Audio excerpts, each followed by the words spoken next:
O Sr. Deputado Europeu, Dr. Manuel Pesado, que hoje nos honra com a sua presença. Na sequência do contacto que foi feito pela nossa coordenadora do Clube Europeu, a professora Rosa Duarte, disponibilizou-se para vir até à nossa escola conversar com estes alunos que aqui estão presentes do décimo ano do ensino secundário, partilhando a sua visão e a experiência num momento tão delicado que a Europa, em particular, agora vou passar à base dos demais agradecimentos. Portanto, agradeço a presença da Sra. Adjunta, do Sr. Vereador da Educação da Câmara Municipal de Santo Fundo, a doutora Elisa Alves, do Sr. Presidente e Vice-Presidente da União de Freguesias de São Mané e da Sra. da Hora, que é bom este nome, Dr. Leonardo Fernandes e Dr. Ana Preto, do Sr. Presidente do Conselho Geral do nosso agrupamento, o professor Tomás Carneiro, e das senhoras representantes das associações de pais da Escola Básica da Quinta de Sanjens e da Escola Básica da Senhora da Hora, as doutoras Gabriela Silva e Susana Timóteo. Agradeço ainda, não nomeando, mas agradeço ainda a presença dos demais participantes deste evento. No entanto, eu gostaria de salientar a participação e o empenho de alguns elementos da nossa comunidade.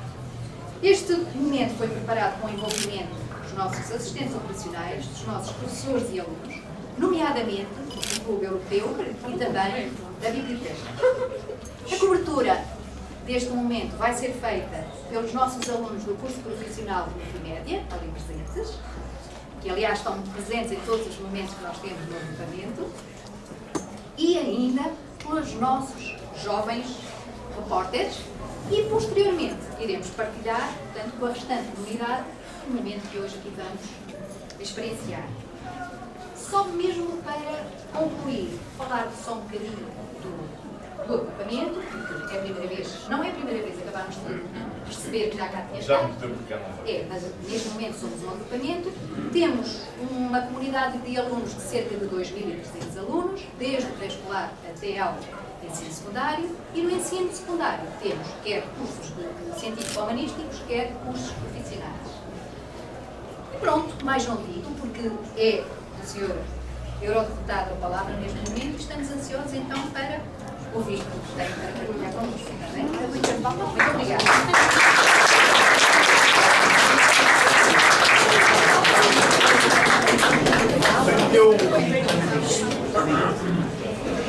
Eu pensei falar dos primeiros brevemente durante 10 minutos ou 4 horas, porque acho que isto tem mais piada se depois forem vocês a porem questões. Acho que o diálogo torna-se mais interessante se forem a pegar-vos aqui uma seca no número de algo, mas não sei quanto tempo.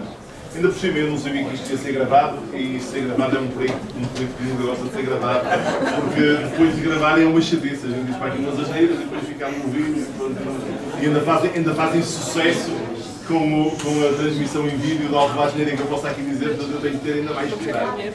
Eu vou procurar dizer algumas coisas sobre este tema, sobre o projeto de construção europeu, o projeto da União Europeia, e depois esperar que vocês também tenham questões a colocar, e dúvidas a colocar, e opiniões a dar, porque acho que isso, repito, torna o diálogo muito mais interessante. Muito obrigado à escola pelo convite.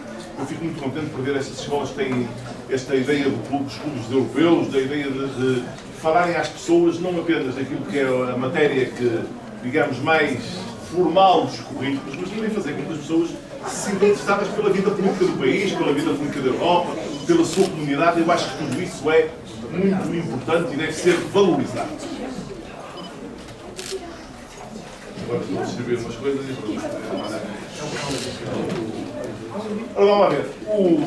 A União Europeia nasce por uma circunstância trágica. Por mais horrível que seja cada um de nós, aquilo que estamos a assistir agora pela televisão, que é a guerra na Ucrânia e a destruição daquelas cidades, e eu vou dizer um número do qual ninguém se pode, quer dizer, que nenhum de nós consegue eleger. Na Segunda Guerra Mundial, entre 1939 e 1945, morreram 50 milhões de pessoas. É um número absolutamente impressionante. É 5 vezes a população portuguesa agora. Na altura em Portugal só moravam 7 ou 8 milhões de pessoas. Portanto, eram 7 vezes a população portuguesa da época. É uma coisa cuja dimensão de destruição nós não conseguimos imaginar. Só o extermínio dos nazis e de outras minorias étnicas pelo Hitler custou 6 milhões de pessoas nos campos de concentração, portanto, sobretudo judeus, claro, sobretudo judeus. Portanto, tudo isso é absolutamente impressionante. E é na base disso, notem que esta guerra tinha havido um período de 20 anos de paz na Europa, porque a guerra anterior tinha sido entre 1914 e 1918. E 21 anos depois começou tudo outra vez em escala grande. E a certa altura houve dirigentes da Europa que pensaram, e bem, isto não pode continuar. Se virem a história da Europa, desde há mais de 1000 anos que não havia nenhum século sem duas ou três guerras a sério. Profundamente destrutivas, claro. As guerras antigas matavam menos gente porque a tecnologia para os matar era mais frágil. E também havia menos pessoas, não é? Mas a Europa viveu sempre neste espaço e houve dirigentes que imaginaram que talvez a Europa pudesse ser feita de outra forma. E é por isso que nós estamos a celebrar, agora celebramos no dia 9 de maio o Dia da Europa. O Dia da Europa é um dia em que um político francês, o ministro dos Negócios Estrangeiros da época, em 1951, o senhor chamado Robert Schuman, que até tinha uma vida engraçada, porque sendo francês, como o seu próprio nome indica, ele tinha nascido numa terra que era a Alemanha quando ele nasceu. Depois passou a ser França, no meio desta coisa de vir para Estrasburgo, que é hoje a sede do Parlamento Europeu, é França, e durante muitos anos foi a Alemanha, foi França, foi a Alemanha, com as guerras, punham a fronteira um bocadinho para cá e um bocadinho para lá. E o Sr. Schuman disse que a Europa tinha que fazer um projeto de cooperação dos países, não se podia continuar nesta coisa de nós nos andarmos a destruir uns aos outros. X anos em X anos, destruímos uns aos outros. E foi daí que nasceu o embrião daquilo que é hoje a União Europeia, que era muitíssimo mais modesto nas suas ambições. Chamava-se Comunidade Económica, Comunidade Europeia do Carvão e do Aço. Eles escolheram o carvão e o aço não foi por acaso, foi porque eram não apenas dois produtos essenciais da indústria da época, um que fornecia energia, na altura não se usava gás natural para a energia, muito menos energias renováveis, fornecia energia, e o outro que era digamos, a matéria-prima de quase toda a atividade industrial, pesada, mas por outra razão, também era com carvão e com aço que se faziam armas. E, portanto, se se controlasse o comércio destes produtos, previsivelmente conseguia-se ajudar num mundo mais pacífico. E no início a Europa tinha 6 países. Essa Comunidade Europeia do Carvão e do Aço. Alguém é capaz de dizer quais são os países que faziam parte da Comunidade Europeia do Carvão e do Aço? Podem tentar. Pouco, na primeira fila. Vocês não fazem parte disto. França e Itália, quem disse? Bem, e mais? Faltam 4. Alemanha. Que Alemanha? Bélgica, muito bem. E a Alemanha também. Luxemburgo, certo? Países Baixos. Falta um só. Países Baixos. Países Baixos. Que na altura se chamava Holanda, não é? Chamou-se até há pouco tempo Holanda, não é? Era o chamado Benelux. Benelux era Bélgica, Netherlands e Luxemburgo. Portanto, eram 6 países. Lembrar que na altura a Alemanha era meia Alemanha. A Alemanha estava dividida a meio entre uma área que era a Alemanha Oriental, a Alemanha do Leste, de influência soviética, e a chamada República Federal Alemã, ou Alemanha Ocidental, que era a Alemanha que fazia parte deste bloco ocidental e que fez parte, desde o início, da Comunidade Europeia do Carvão e do Aço. Mais tarde, umas décadas depois, no início dos anos 60, evoluiu-se para a ideia de que esta integração económica beneficiava se não fosse só no carvão e no aço. É preciso aprofundar isto. Então evoluiu-se para uma entidade chamada Comunidade Económica Europeia, que foi alargando o número de países. Agora, a certa altura, vou começar a falhar. Portanto, vocês depois vão ao Google e dizem o tipo não sabia bem aquilo. Essa comunidade evoluiu rapidamente no início dos anos 70 para ter 9 países. Eu já não sei se sei dizer direitinho quem são os 3 que entraram. Já é o fim do mundo. Houve um referendo no início dos anos 70 num país que, impensável, um referendo nessa altura ganhou o sim de entrar para a Comunidade Económica Europeia. Inglaterra, ou o Reino Unido, que agora fez um referendo, agora há uns anos, para sair, não é? Não deixa de ter piada. Em 73, a Inglaterra entrou para a União Europeia e entrou para a Comunidade Económica Europeia com um referendo. E criou-se a Comunidade Económica Europeia. E depois, mais tarde, Portugal, quando entrou, alguém sabe em que ano é que Portugal entrou para a Comunidade Económica? 86. É que a gente bem informada. É sempre, quase sempre os mesmos, ou os de lá atrás estão com vergonha.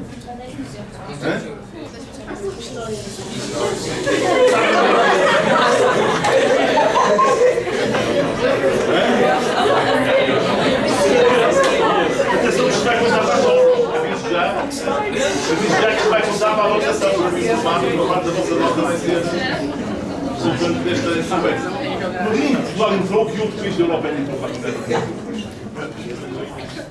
A primeira fila é proibido responder. Que outro país é que entrou no dia em que Portugal entrou? Espanha. Isso. E que outro país é que entrou no ano em que Portugal entrou? Espanha. Isso já foi dito. No dia em que Portugal entrou Espanha. E no ano em que Portugal entrou a Grécia. E a Comunidade Económica Europeia, quando Portugal entrou, ainda era a Comunidade Económica Europeia. Mais tarde, no início dos anos 90, em 91 ou 92, os países da Europa decidiram aprofundar a sua ligação económica, aprofundar ainda mais, e criar aquilo que vocês hoje basicamente conhecem, que é um nome, União Europeia, e uma lógica, é um espaço de livre circulação, não apenas de mercadorias, mas também de pessoas. Um espaço de livre circulação de empresas, mercadorias, empresas, capitais, mercadorias e pessoas.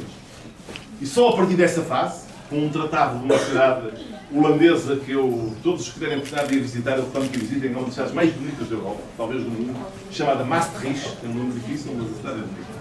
Chamada Maastricht, o Tratado de Maastricht, foi criada a União Europeia com esta ideia da livre circulação.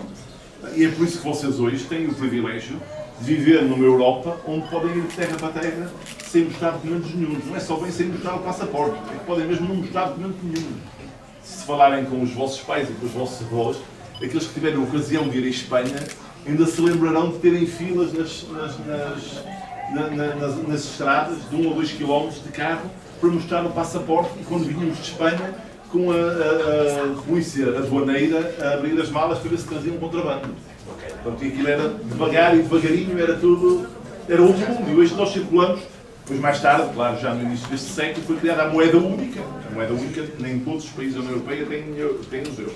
Não é obrigatório ter a moeda única para fazer parte da União Europeia, mas uma grande parte dos países tem moeda única. Nós, a primeira vez que eu fui à França, comprei primeiro, tinha que ser ao banco comprar pesetas para fazer despesas em Espanha e comprar frangos para fazer despesas em França. Claro que para cada uma das trocas a gente perdia 3 ou 4 ou 5% do nosso dinheiro, portanto o gajo dava 1000 paus e já só recebia 950 em pesetas, e depois quando comprasse outra moeda ia sempre perdendo alguma coisa, não é? E hoje em dia com as mesmas notas, no vosso caso já não é com as notas, é com o telemóvel, vocês já pagam em todo lado tudo o que querem, mas ainda assim pagam porque a moeda é a mesma. Se a moeda fosse diferente, isso não funcionaria com a mesma simplicidade. Portanto, nós construímos este espaço comum tinha e mantém os mesmos objetivos. O primeiro deles é preservar a liberdade e a democracia. Porque, como alguns de vocês saberão, eu acho que todos nós nós somos todos muito críticos da forma como funciona o sistema político. Somos bons a apontar os defeitos do sistema político, aquilo que o sistema político não faz, as coisas que deviam estar melhor e não estão, e as escolas que deviam ser melhores e não estão, e as carreiras que deviam ser melhores e não estão, e as aulas deviam ser mais interessantes e não estão, e está tudo certo. Mas, como disse um dos maiores políticos europeus de sempre, o senhor que foi primeiro-ministro da Inglaterra durante essa tal Segunda Guerra Mundial, o senhor Winston Churchill, já devem ter ouvido falar, a democracia é o pior de todos os sistemas, com exceção de todos os outros.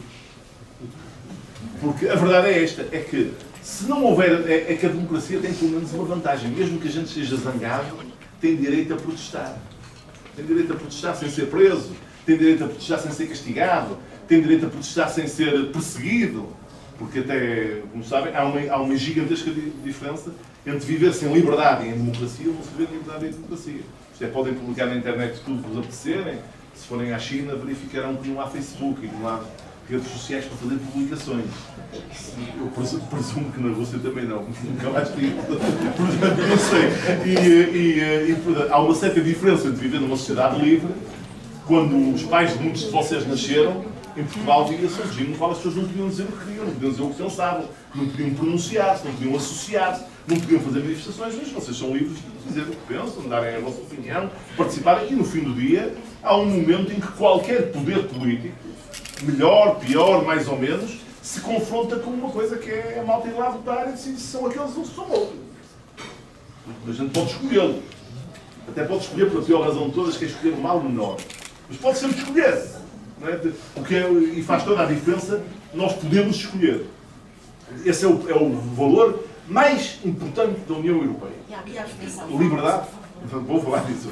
Liberdade e democracia.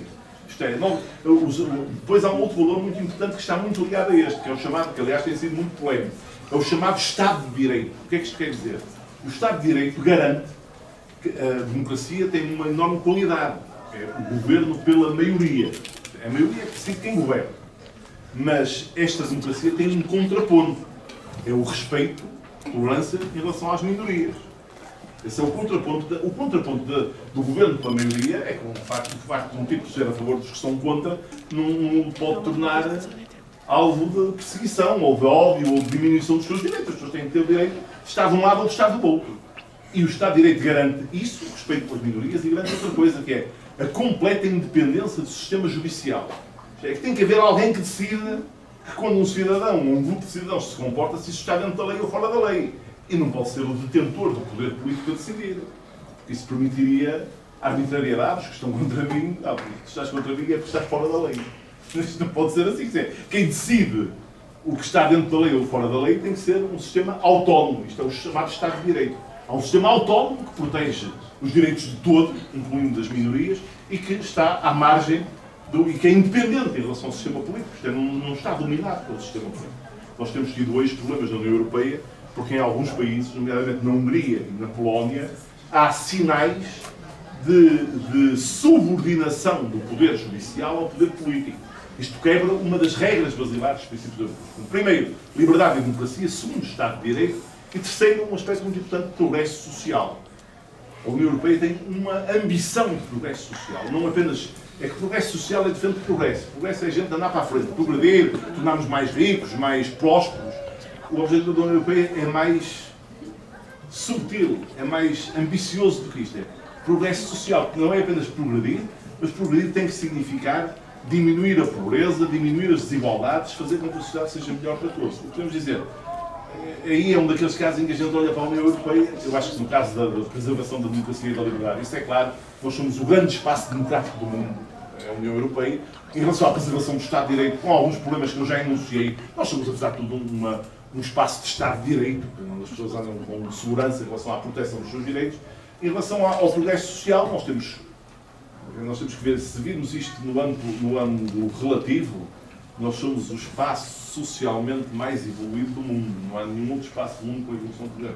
Agora, também quando olharmos depois para o que se passa cá dentro, bem, enfim, ainda temos quase um em cada cinco pessoas em risco de pobreza, uma desigualdade muito grande, ainda podemos dizer que estamos ainda longe de conseguir os objetivos do tal progresso social. Estamos a trabalhar para isso, para conseguir os objetivos do progresso social, temos vindo a melhorar, mas estamos longe de os conseguir. Aliás, há um ano atrás, em maio de 2021, foi mesmo aqui no Porto que se fez a cimeira da União Europeia durante a presidência portuguesa de X em X anos. Cada país preside durante 6 meses ao Conselho da União Europeia, ao Conselho que junta todos os primeiros ministros, ou todos os presidentes, conforme o modelo de governação dos países da União Europeia, e foi aprovado o plano de ação para implementar o pilar europeu dos direitos sociais, uma declaração que se chama mesmo Declaração do Porto, onde nós temos a ambição de, nos próximos anos, acelerar muito este pilar, esta ideia do progresso social, que é também fundadora da União Europeia. Última nota, antes de passar a bola para o vosso lado. Embora para o vosso lado seja perigoso, vocês, uma grande parte de vocês devem ser de eleições. Eu sou do Porto, e portanto não sei se quero passar a bola para o vosso lado, mas vou arriscar. Já estou aqui na senhora da hora, é bem.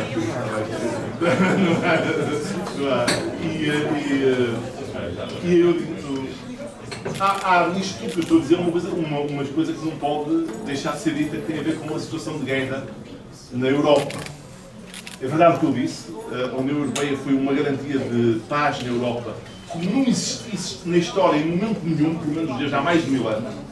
Se pensarem bem, desde que a União Europeia foi fundada há cerca de 70 anos, houve apenas uma pequena guerra naquela região dos Balcãs, a região da antiga Jugoslávia, uma pequena guerra nos anos 90, no final do século passado. De resto, não houve guerra em grande escala na Europa, nunca mais. Não há nenhum período da história em que isso tenha acontecido. Bem, mas isto agora deixou de ser verdade desde o dia 24 de fevereiro, quando a Rússia invadiu a Ucrânia, porque foi uma guerra sanguinária a que estamos a assistir. Sanguinária, talvez seja um exagero, todas as guerras acabam por ser sanguinárias. Apenas Agora talvez temos mais meios de haver quase indireto, meios através Ainda assim, o que tem acontecido é uma certa contenção da guerra e uma certa capacidade de resistência da Ucrânia, também em larga medida pelo apoio da União Europeia. A União Europeia já aprovou 5 pacotes de sanções duríssimos contra a Rússia. Está agora em vias de aprovar um 6º pacote de sanções que já vai incluir o bloqueio ao petróleo russo. Espera-se que até ao fim do ano seja mesmo possível, se a guerra continuar, bloquear as próprias exportações de gás da Rússia. Estamos a trabalhar ativamente nisso, porque isto tem um contraponto, é que é preciso garantir alternativas aos países e às pessoas que são inteiramente abastecidas por esses produtos. E estamos a dar um apoio imenso, gigantesco à Ucrânia em dinheiro e em material militar. Em dinheiro, eu diria que nos últimos 2 ou 3 anos, qualquer coisa como 5 mil milhões de euros. Podem imaginar que é mesmo muito dinheiro, e em material militar. Até um país da dimensão das Forças Armadas Portuguesas já contribuiu com material militar, com alguma parte do melhor material militar que tínhamos para o exército ucraniano, e num quadro diferente da União Europeia, mas que tem relações profundas com a União Europeia, que é o quadro da NATO, da Organização do Tratado do Atlântico Norte, que junta basicamente países europeus, os Estados Unidos e o Canadá. Nós estamos a fazer também um enorme esforço de contenção militar de qualquer veleidade de que a Rússia vá para além da operação militar, da guerra. A operação militar é mesmo um discurso de Sr. Putin, da guerra que estão a fazer na Ucrânia. Há hoje, em todos os países que fazem fronteira com a Rússia, forças militares na primeira linha.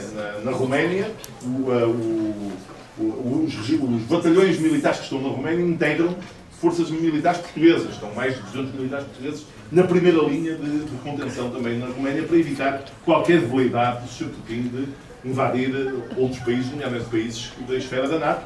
Além de que, aliás, é hoje a notícia do dia, anuncia-se que alguns países que se decidiram manter neutros durante décadas vão decidir aderir à NATO por causa desta atitude bélica, desta atitude militar inaceitável do Sr. Putin. É o caso, nomeadamente, da Finlândia e da Suécia. E embora o que é mais mediático seja o caso da Finlândia, até porque está mais adiantado, o caso verdadeiramente surpreendente é o da Suécia.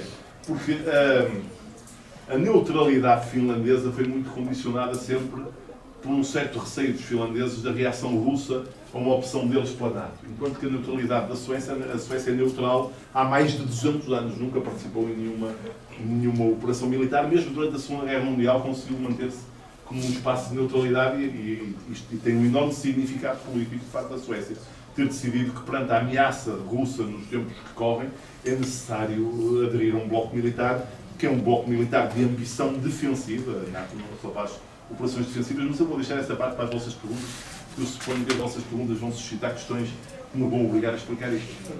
Eu acho que já fiz a defesa do meu caso. O meu caso são os méritos de nós estarmos na União Europeia e da construção de um projeto europeu em conjunto e as vantagens disso, mas espero pelas vossas dúvidas, interrogações, comentários, sintam-se livres de falar, já que estamos numa democracia. Aproveitem.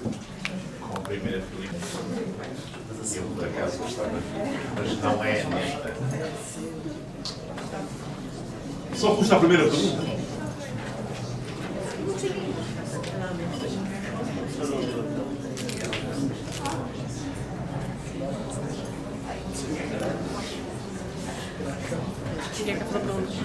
Digam-nos, eu cheguei tão tarde que vocês cansaram.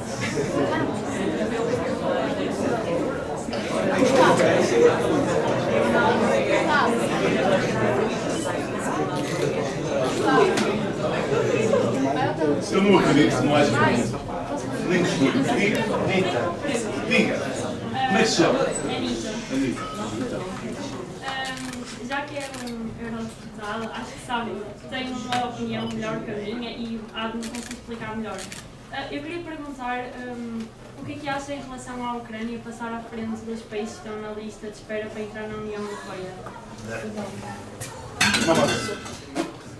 Em relação ao tema da adesão da Ucrânia à União Europeia, nós temos que ser absolutamente realistas. Se a Ucrânia quer pedir para aderir à União Europeia, eu acho que a União Europeia deve ficar contente com esse facto. Quer dizer, vamos lá ver. Nós não podemos, sob pena de dizer que estamos todos tolinhos, ficar tristes quando alguns países querem ser da União Europeia, até agora saiu, só saiu um, o Reino Unido.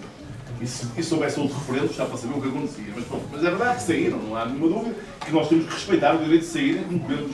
Mas há muito mais países que querem entrar para a União Europeia do que países que querem sair. Nós temos em lista, temos em processo de adesão à União Europeia, mas vou dizer bem, 6 países, estas quantas coisas onde a gente tem que dizer assim, quando não havia Google, eu podia dizer qualquer coisa que eles não acreditavam. Mas agora é mais perigoso. Que vocês vão ver. O gajo disse que eram 6 e na verdade eram 5. Mas quem são os países que estão à espera para aderir à União Europeia? Quem sabe? Mas esse ainda não fez, não está aqui. É a primeira fila, continuo impedido a falar. Já disse esta regra 3 vezes. Países que estão à espera de entrar para a União Europeia. Tais que estão na fila de espera. Agora vamos ver se o Wi-Fi da escola funciona. Turquia. Volto para vocês terem Turquia. Mas tem estatuto de pedido de adesão. Turquia, Sérvia, Montenegro, Macedónia do Norte, que até mudou de nome para poder entrar para a União Europeia, Albânia e Bósnia-Herzegovina. Só pelo nome já merece.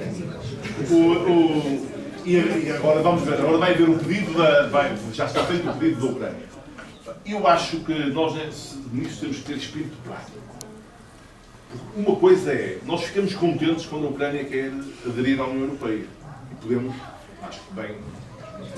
acho que é o mais provável, vamos dar o estatuto de país com pedido de adesão.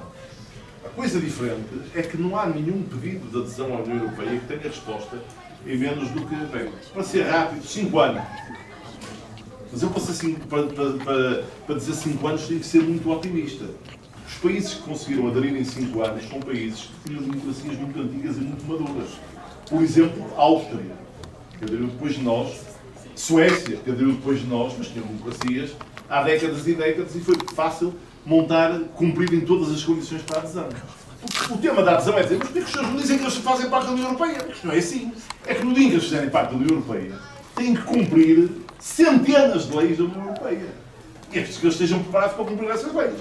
Porque nós também não podemos fazer uma União Europeia em que depois cada um cumpre as regras que lhe apetecer. Isto também, uma coisa é ser solidário com a Ucrânia, outra coisa é dizer que eles podem cumprir as regras que lhes apetecerem. É evidente que isso não pode ser. Porque quanto mais não seja porque nós temos o tal mercado único, isto é, a circulação livre de pessoas, de capitais, de empresas e de bens.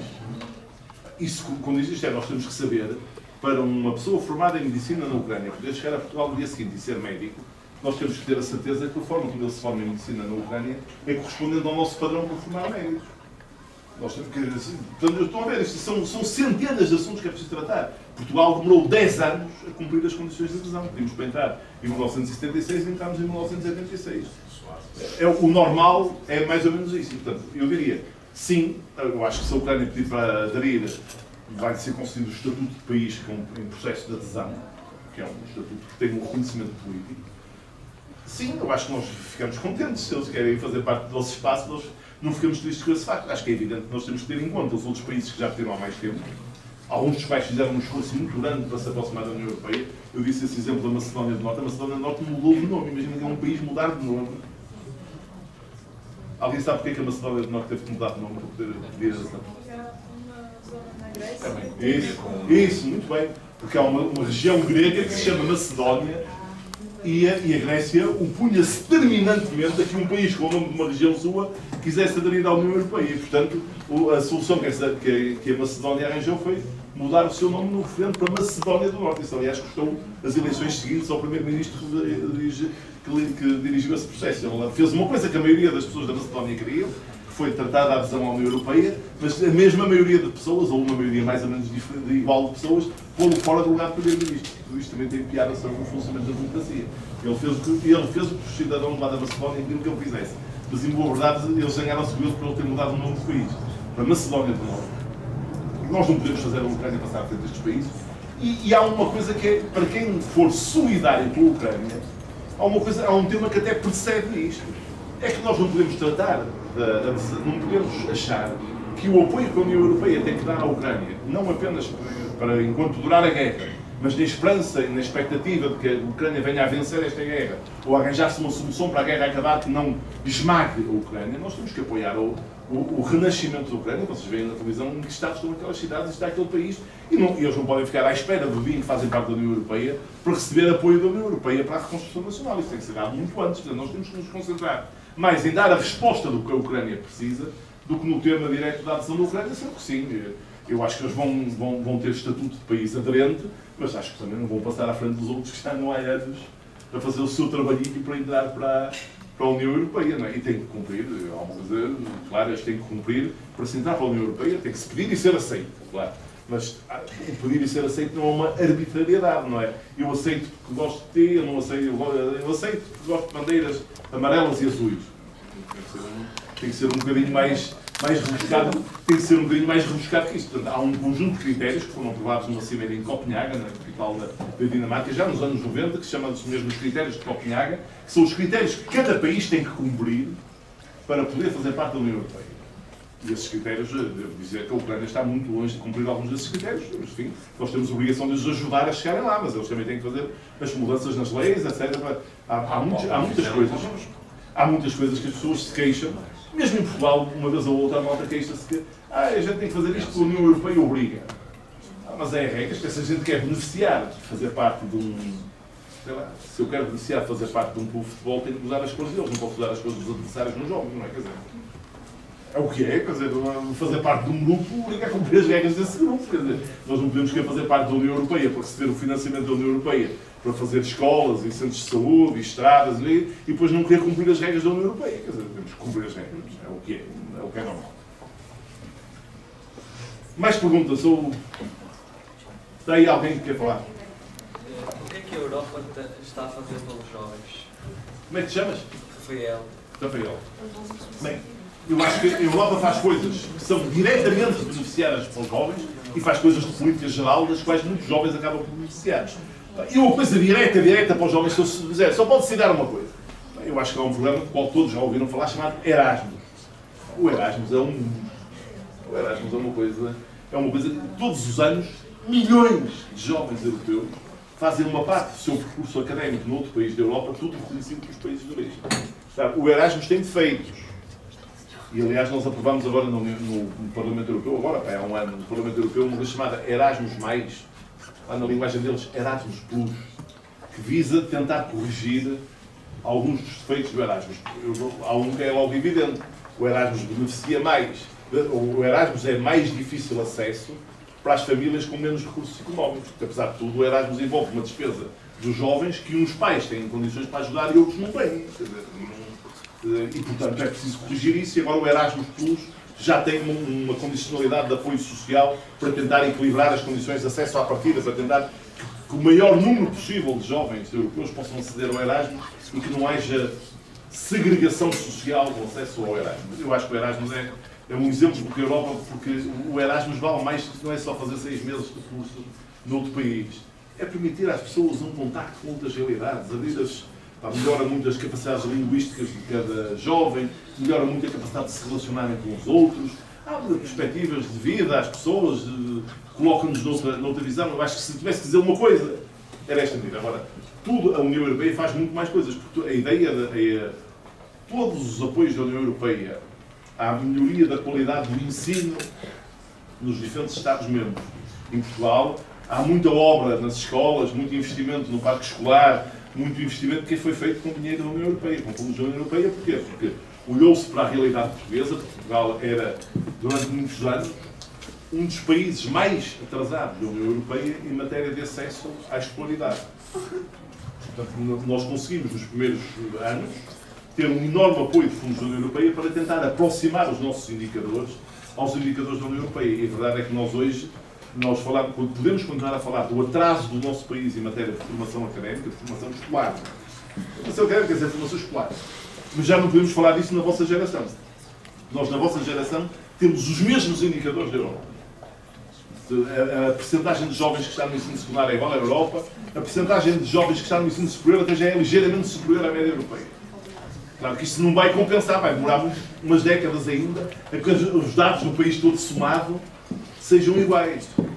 Nós ainda continuamos a ter, o recenseamento da população de 2021, que foi feito em 2021, é feito de 10 em 10 anos, ainda dá 3% de portugueses analfabetos. 3% quer dizer, é que 3% parece pouco porque é 3, não é? Mas se contarem o número, quer dizer que há mais de 300 mil portugueses analfabetos. No norte da Europa, a gente gosta de se comparar com o norte da Europa, era nós que devíamos ter a riqueza da Suécia, ou da Dinamarca, ou da Noruega. Já não havia já não havia analfabetos no início do século XX. Não é do século XXI, eu não me enganei. No início do século XX, na Suécia, na Dinamarca, na Noruega, já não havia analfabetismo. Esse problema já tinha resolvido. Quando chegou o 25 de abril de 1974, a Portugal, ainda não passaram 50 anos, 30% dos portugueses eram analfabetos. E nas mulheres quase 50%, 47% ou 46% das mulheres eram analfabetas. Em 1974, era a geração dos vossos pais, seguramente dos vossos avós. A percentagem de analfabetismo era brutal. A União Europeia contribui, há muitas políticas gerais da União Europeia que visam contribuir para que os jovens tenham melhores oportunidades de vida, no ensino, no acesso à saúde, na investigação científica, na proteção do emprego da União Europeia durante o período da Covid, em que o tema das empresas fecharem, muitas empresas não poderem elaborar, a União Europeia concedeu aos Estados 100 mil milhões de euros de apoio, Portugal se deu 2,4, 2,5, não sei bem, para aqueles mecanismos de remuneração parcial para manter os postos de trabalho, pagamentos automáticos de layoff, tudo isso acaba por beneficiar toda a gente, acaba por beneficiar também os jovens. Muito bem, mais? Diz. Inspirado um bocado na pergunta do meu colega, gostava de saber o que é que a Europa faz pela desigualdade de género. Como é que te chamas? Francisca. Francisco, bem. Primeiro, a Europa faz uma coisa que é geral, que é obrigar a que a legislação e as regras de todos os Estados-membros cumpram normas de igualdade de género e de promoção de igualdade de género. Depois devo dizer que, desse ponto de vista, a União Europeia até tem a sua piada. Neste momento, a Presidente da Comissão Europeia é uma mulher e a Comissão Europeia, que é, o que eu vou dizer, é uma imperfeição. Mas tem que ser... A Comissão Europeia, que é uma espécie de governo europeu, não é exatamente assim, não tem as funções de um governo normal, mas uma espécie de governo europeu tem absoluta paridade. A Comissão Europeia tem 14 homens, 14 mulheres. É um órgão completamente paritário. Se forem ver ao Parlamento Europeu. É propositado? Neste caso é mesmo propositado, cada país, a Comissão Europeia é constituída por um membro indicado por cada país. Depois tem que passar pelo Parlamento Europeu e tem que ser aprovado. Mas cada país designa um comissário. A comissária portuguesa é uma mulher, chama-se Elisa Ferreira, e já agora uma mulher com pronúncia do Norte, que ela é daqui do Porto. Cada Estado-membro tinha que indicar à Presidente da Comissão Europeia, a senhora Ursula von der Leyen, que é uma alemã, tinha que indicar um candidato homem e uma candidata mulher. Para que ela, quando acabasse de compor a Comissão Europeia, pudesse fazer uma escolha, escolhendo um de cada país, pudesse ter paridade de género, porque em cada caso podia escolher se escolhia o homem ou se escolhia a mulher daquelas opções que lhe foram colocadas para ter. E a Presidente do Parlamento Europeu é uma mulher também, uma maltesa, uma pessoa de Malta chamada Roberta Metsola. O que quer dizer que tudo isso também, isto podem dizer, isso é apenas simbólico. Mas simbólico, os símbolos também se faz o mundo. A gente também olha e vê, afinal, se as mulheres podem mandar na Comissão Europeia e podem mandar no Parlamento Europeu, talvez possam mandar noutras coisas. Talvez não sejam seres menores, com menor capacidade ou com menor... E depois a União Europeia tem uma ação muito constante, do ponto de vista legislativo, contra as discriminações. Agora, se tu me perguntas assim, isso resolve o problema todo? Não resolve o problema todo. Nós, numa avaliação de há um ano atrás, na Comissão Europeia, nós concluímos que, anos depois de todas as leis disserem que é proibido pagar de forma diferente, conforme o género, como é evidente, de acordo com uma regra que, na minha juventude, era expressa numa palavra de ordem, que era a trabalho igual, salário igual. A verdade é que, em média, na União Europeia, as mulheres continuam a ganhar menos 14% que os homens. E isso tem, já agora em Portugal, ganham menos, apesar de tudo é menos, é 11%, a diferença é mais pequenina, portanto sabes melhor do que a média da União Europeia nessa coisa da diferença salarial. Estamos a fazer agora, vamos aprovar nas próximas semanas, um Pay Transparency Act, uma diretiva sobre a transparência salarial, que visa obrigar as empresas a detalharem a informação que publicam, de forma a ser mais difícil manter uma discriminação salarial baseada no género. E também aprovámos no plano europeu uma legislação que obriga que os conselhos de administração das empresas cotadas em bolsa tenham uma paridade de género no seu Conselho de Administração, porque concluímos que nos lugares de topo das empresas havia uma enorme diferença de género entre homens e mulheres. E estamos a caminho, ainda não conseguimos maioria para aprovar isso, mas estamos a lutar para que se aprove também um sistema similar para as empresas que recebem apoios da União Europeia, nos tais fundos europeus, serem obrigadas a medidas de igualdade de género na composição dos seus órgãos dirigentes. Esta coisa da igualdade é um combate interminável, porque é um daqueles combates que, se vocês fizerem a fotografia do dia de hoje, a discriminação contra as mulheres ainda continua a ser uma coisa inaceitável. Eu sei bem o que estou a dizer, é uma coisa inaceitável. De facto, ainda há muita gente, ainda há muito sexismo, muito comportamento de discriminação baseado no género. Claro, se fizerem um filme, em vez de fazerem a fotografia do dia de hoje, um filme dos últimos 50 anos, a condição das mulheres hoje em Portugal é muitíssimo melhor do que era, não há comparação nenhuma, a evolução é gigantesca. Agora, devemos ficar satisfeitos com a evolução que tivemos? Sim. Devemos ficar resignados ao que temos hoje? Não. Ainda falta cumprir o que falta cumprir, e no que falta cumprir, nós temos todos que lutar por isso. Claro, as mulheres têm que lutar pela sua emancipação de pleno direito. Mas a causa da emancipação das mulheres não é só uma causa das mulheres, é uma causa de todas as pessoas que têm a cabeça aberta e que compreendem que só faltava a hora que fosse o género a fazer a diferença entre os seres humanos. E em Portugal há vários problemas, o porventura o mais dramático é essa chaga social quase incompreensível, pelo menos para mim, quase incompreensível e seguramente inaceitável, que é a violência de género, nomeadamente a violência conjugal, e vamos lá pôr juntos às coisas. Não é verdade? Há exemplos, às vezes até anedóticos, do contrário. Mas no essencial, violência de género quer ser violência contra as mulheres. No essencial, mais de 90% dos casos, é violência contra as mulheres. Há uns exemplos do contrário, também têm que ser condenados, como é evidente, mas a violência contra as mulheres é uma coisa até custa a compreender, não é? Não sei, acho que tem noção disso, não é? Em Portugal morrem todos os anos entre 25 a 30 mulheres assassinadas pelos seus maridos ou pelos seus companheiros. É uma coisa, quer dizer, é uma coisa que faz isto tudo. Isto parece um país de Idade Média, desse ponto de vista nem parece uma coisa normal, nem se parece que falta compreender. Muito bem, mais. Força. Que língua é usada no parlamento? Como é que te chamas? Júnior. Que língua é usada no Júnior. Júnior. Que língua é usada no Parlamento Europeu? Não percebi. Que língua é usada no... Isso é uma bela pergunta. É assim, o Parlamento, a União Europeia tem 24 línguas oficiais, que é uma coisa absolutamente impressionante, e é assim. Normalmente, no trabalho das comissões, uma grande parte do nosso trabalho é neste trabalho. Nas conversas entre os deputados, usa-se a língua que estiver mais à mão. Vamos ver.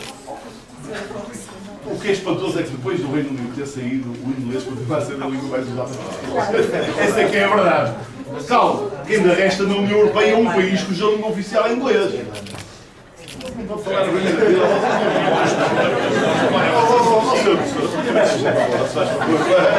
Não se sabem comportar das aulas. Ainda há um país cuja língua oficial, mas a Irlanda, neste momento, contribui, como já não há Inglaterra, já não há Reino Unido, na União Europeia, a Irlanda contribui com 2 línguas oficiais. Inglês e gaélico. O gaélico é uma das 24 línguas oficiais da União Europeia. Nas reuniões, nas conversas de pequenos grupos, usam-se as línguas que deram mais jeito. Se estivermos a falar entre os portugueses e os espanhóis, eles falam espanhol e nós falamos portunhol. Todos sabemos falar. A verdade é que eles compreendem o que a gente diz e, portanto, a gente lá se está assim. Mas usam-se as mais variadas línguas, ou mais habitualmente inglês, depende das circunstâncias. Se eu estiver a falar com francês, eu que falo francês é uma qualidade relativa, só quer dizer que sou mais bem que vocês. Eu estou para o francês como vocês estão para o inglês. Era a língua estrangeira dominante da minha juventude, era francês, era o que se aprendia mais tempo nas escolas. Portanto, Depois, nas comissões, há uma escolha das línguas que se falam. Depende um bocado há tradução simultânea nessas línguas todas, é uma estrutura pesadíssima. Nas comissões falam-se as línguas que forem mais usadas no trabalho daquela comissão. Tenta-se falar as línguas nativas de todos os eurodeputados que fazem parte daquela comissão. Em algumas comissões, nas comissões que eu faço parte, algumas parecem muito latinas. Eu faço parte das minhas comissões principais, são a Comissão de Pescas, que é um assunto muito importante para Portugal, mas é uma comissão pequenina no Parlamento Europeu, desde logo que há vários países europeus que não têm pesca. Há uns para os quais as pescas são muito importantes, E há outros que nem têm pescas nenhumas, que não têm lá mar nenhum à volta dele. Portanto, não tem, e, portanto, a Comissão de Pescas é uma comissão assim, muito latina, muito sul da Europa, que é dominada por portugueses, espanhóis, italianos, franceses, depois um ou outro de algum de outros países, também há um outro holandês, um outro alemão, um outro dinamarquês, mas é uma comissão, falam-se estas línguas, não é? Há tradução simultânea nessas línguas. Outra comissão importante que eu faço parte é a Comissão de Emprego e Direitos Sociais, já se falam muitas outras línguas, nomeadamente muitas das línguas do centro e do leste da Europa. No plenário do Parlamento Europeu, o mais habitual, há tradução simultânea sempre das 24 línguas, e o mais habitual é cada deputado falar na língua do seu país de origem. No plenário. Eu na comissão, muitas vezes, algumas vezes faço intervenções em português, mas também falo em inglês ou falo em francês, porque são as línguas nas quais eu consigo dizer qualquer coisinha. No plenário, fala-se quase sempre na língua do país de origem, que é uma forma também de afirmação da nossa origem nacional. Eu diria, não há nenhuma dificuldade de entendimento no Parlamento Europeu baseado nas línguas. Eu posso fazer uma Claro. pergunta? Eu sou professora de francês. E, portanto, muito tenho bem. vontade de perguntar, porque os países que iniciam, maioritariamente, são de língua oficial francesa ou de expressão francesa.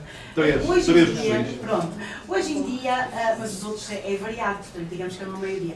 Pode-se dizer que ainda há uma maioria de falantes de língua francesa e pode-se dizer que a língua francesa ainda tem esse estatuto assim algo. Doutora, eu fico muito triste por a desiludir. mas a verdade é que o francês deve ser a mais recente das línguas mortas. Eu não sei se ainda se usa esta linguagem. Quando eu era jovem, quando eu tinha a vossa idade, havia uma distinção entre as línguas vivas, que eram as línguas que se falam atualmente, não é? O inglês, o francês, o alemão, o espanhol, e depois as chamadas línguas mortas, que eram o latim e o grego, não é? As línguas clássicas, não sei se eram mortas, se eram clássicas.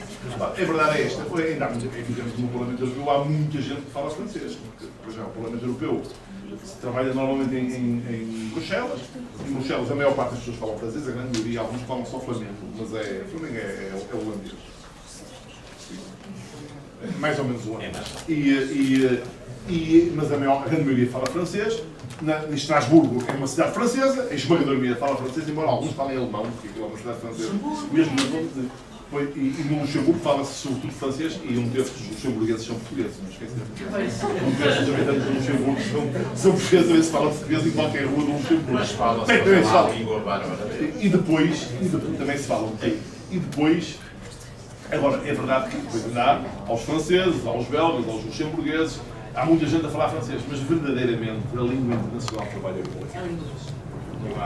Eu penso que há uma explicação muito simples para isso. Como sabem, do ponto de vista cultural, a França dominou até o início do século XX cultural, onde quando as ideias filosofia, etc. Portanto, a língua francesa era muito usada. É claro, com o crescer das... dólar. Também é mais dos Estados Unidos que a Inglaterra. Tudo mais dos Estados Unidos. Mas mesmo assim, portanto, o crescer. Sim, mas eu não E falo... hoje a globalização, que é dominada por K-pop. E vamos lá ver uma coisa aqui, por mais que chateiem os francófonos, eu até sou adoro francês, estou a ver se repete o seu afeto, está a ver? Eu adoro francês. E gosto muito de saber falar francês e tenho muito de saber falar francês porque sobretudo que a maioria não sabe. Até acho piada a isso. Dito isto, o inglês é uma língua mais simples. É mais. Tem menos regras gramaticais, é mais simples. Isso é verdade. Ora, aquele jovem de chefe branco. Eu só queria perguntar. Como é que te chamas? Gustavo. Gustavo. Sim, eu só queria perguntar se a União Europeia apoiava legalmente o aborto. Olha bem, vai lá ver. Não, eu vou responder. É assim. Não há legislação europeia que obrigue aos. Faz parte, é uma área em que não há legislação europeia obrigatória. Portanto, cada Estado-membro define as regras que entender sobre o aborto, assim, em linguagem mais erudita, a interrupção voluntária da gravidez. A verdade é esta, não há nenhuma resolução sobre essa matéria que seja votada no Parlamento Europeu que não tenha uma grande votação maioritária, a esmagadora maioria. O Parlamento Europeu acha que as regras sobre a interrupção voluntária da gravidez deviam ser extensivas a todos os países europeus e deviam ser mais preservadores aos olhos de alguns, dos direitos das mulheres e aos olhos de todos da defesa da saúde pública. É o tema da defesa da legalização ou da não criminalização do aborto tem estas duas componentes. O direito das mulheres a disporem do seu próprio corpo, mas quem não achar isso, ainda há muitos que não alinhando completamente com isto, ainda alinham com a ideia de que mais vale não ser crime do que promover uma coisa que nunca deixará de existir num sítio onde é crime, que é o aborto clandestino, com todos os riscos que isso tem do ponto de vista da saúde das mulheres e da saúde pública. Portanto, eu diria, desse ponto de vista, há uma enorme maioria do Parlamento Europeu. Agora, eu não sei se a tua opinião é. Legalmente não há uma obrigação da União Europeia sobre essa matéria. Até porque só muito recentemente alguns países europeus descriminalizaram a interrupção voluntária da gravidez. Eu juro, eu nem tenho a certeza absoluta do que vou dizer. Eu acho que a própria Irlanda já descriminalizou aquilo que lhes custou mais. Ainda depois de nós. Nós também fomos uns dos últimos a descriminalizar. E há uns que não vez andam para trás, que lá passo logo. Ainda não vê se cumprem. Estão satisfeitos com a vida que têm. Até os Estados Unidos, por isso. Ora bem, mais perguntas. Eu não acredito que mais uma perguntinha sobre a guerra na Ucrânia, sobre a gente comprar gás e a gente comprar petróleo. Diz, como é que te chamas? Ivan. Ivan. É assim, a Ucrânia sempre teve muita influência russa, certo? Tanto culturalmente como economicamente. E eles sempre quiseram ser um país livre. Quando a Ucrânia quer entrar para a NATO é quando a Rússia ataca a Ucrânia. Sim, eles querem ser livres e eu não entendi muito bem como é que um país quer ser livre e o presidente deles, o Sr. Zelensky, é acompanhado, penso que foi falar ao Parlamento grego, é acompanhado por um batalhão neonazi, que é o batalhão Azov. Não se está assim a contradizer um bocado? Pois, o mundo da política real é um mundo de contradições. Vamos ver as coisas por partes. Historicamente, a origem da Ucrânia e a origem da Rússia, e a origem da Bielorrússia, são muito difíceis de distinguir umas das outras. São origens históricas comuns. Aliás, a capital da Ucrânia, Kiev, é anterior à capital da Rússia, Moscou. O que quer dizer que numa certa houve uma fase da história que aquilo era todo o mesmo povo e a capital até estava em Kiev. Mas vamos lá ver uma coisa.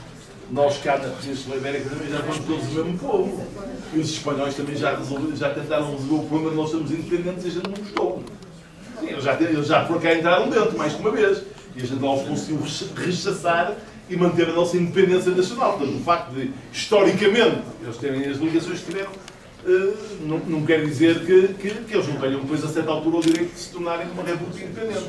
E até diria que, desse ponto de vista, não sei se viram, antes da invasão, o Sr. Putin fez uns discursos, pelo vai ter 4 horas, em que não explicar aquela coisa toda, e que até culpava o regime comunista da União Soviética de ter criado a autonomia da Ucrânia.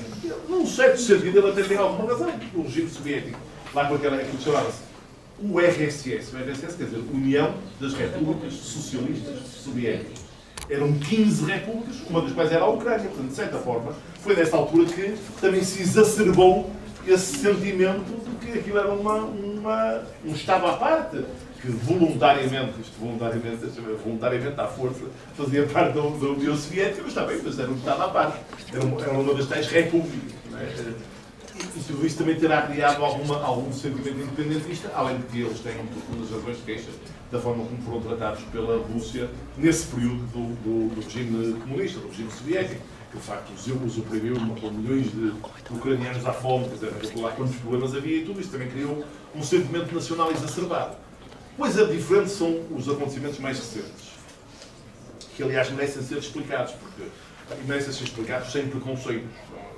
O presidente da Ucrânia, anterior ao Sr. Zelensky, eu aqui não estava a me lembrar do nome, mas o Google diz, foi eleito democraticamente, não foi, era russófono, tinha ligações a Moscou, mas as eleições das quais ele foi eleito foram eleições que foram validadas pela comunidade internacional como tendo sido eleições livres.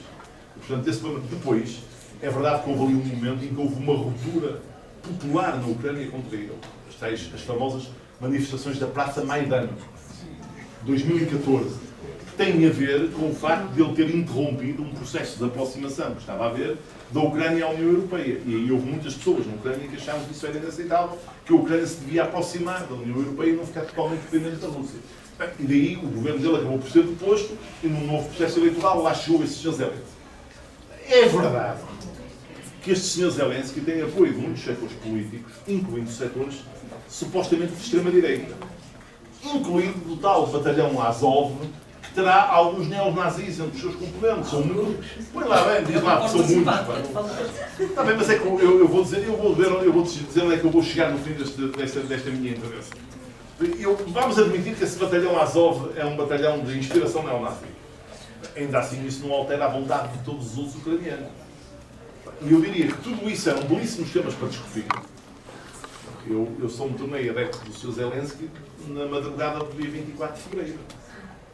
Eu até à madrugada do dia 24 de fevereiro achava o Sr. Zelensky tipo cheio de limitações. O governo ucraniano continuava com a mesma corrupção que tinha antes, no tempo em que era dominado por pessoas pró-russas.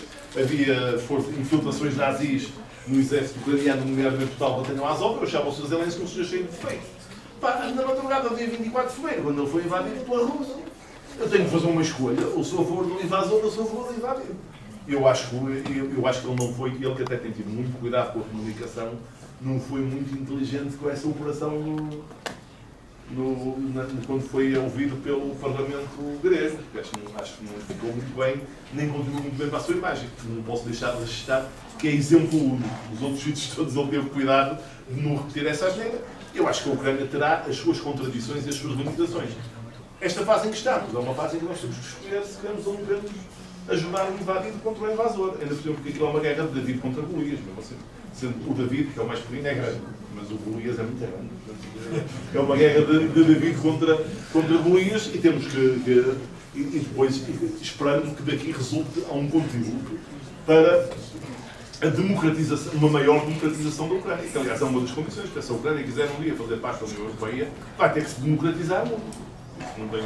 Isso não pode funcionar num dia. Portanto, há muitas dúvidas sobre a independência do sistema judicial ucraniano. Sobre o sistema judicial ucraniano é independente, e muitas dúvidas é uma maneira simpática de falar. Não há como é independente, é extremamente dominado pelo aparelho político, e portanto isso não pode acontecer com o país que faz parte da União Europeia. A Ucrânia está longe de ser uma democracia perfeita, agora foi invadida. Aliás, é esquecer, eu acho que o Sr. Putin, no dia em que decidiu aquela invasão, só cometeu as neiras estratégicas do ponto de vista da Rússia. Ninguém sabe qual vai ser o resultado definitivo da guerra. Há quem especule que finalmente a Rússia vai vencer, há quem diga que finalmente a Ucrânia vai resistir, há quem acha que a guerra se vai manter por muito tempo, há quem acha que aquilo vai acabar por um acordo qualquer em que aquilo fica ali estabilizado, não há paz, mas também não há guerra durante muito tempo. Ninguém sabe dizer. Agora, há uma coisa que eu tenho a certeza, é que do ponto de vista global, a Rússia vai perder muito. Vai perder prestígio, e prestígio conta muito nas relações entre as nações. No fim do dia, conta muito. Vai perder capacidade comercial. Mesmo que digam que a Rússia vai ter alternativas para os seus mercados de combustíveis fósseis, de petróleo, de carvão ou de gás, não vai ser mesmo. Não vai ter um mercado tão pujante, tão simples como aquele que tinha, com ligações diretas e muito fáceis de fazer à Europa, que pagava, no conjunto dos países europeus, 1.000 milhões de euros por dia. É assim, um cliente gordo, um cliente grande. Já conseguiu que a União Europeia, que estava dividida, se passasse a estar unida neste assunto. A NATO, a tal organização do Tratado do Atlântico Norte, uma organização militar, que estava, nas palavras dos próprios responsáveis da NATO, moribunda, renasceu, está mais forte que nunca. Conseguiu que países que foram sempre neutrais, como a Finlândia e a Suécia, como eu já disse, vão entrar para a NATO. Conseguiu que a Suíça, que nunca tinha tomado parte em nenhum conflito, não tomasse parte contra a Rússia. Portanto, do ponto de vista estratégico, é uma coisa... Eu diria que, desse ponto de vista, do ponto de vista da política geral, a Rússia já perdeu e só vai perder mais. Nem se percebe muito bem como é que vão ganhar. Agora, depois também ninguém sabe se isso tem efeito no consumo interno russo, porque uma grande parte dos russos, a verdade é que continuam a levar o seu pequeno. Ora, o Gustavo, certo, vai voltar ao ataque. Então, qual é que é a opinião da União, falando de outro assunto, sem ser sobre a Ucrânia e a Rússia, então qual é que é a opinião da União Europeia em relação à eutanásia?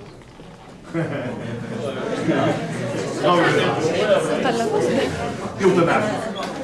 É assim, não há...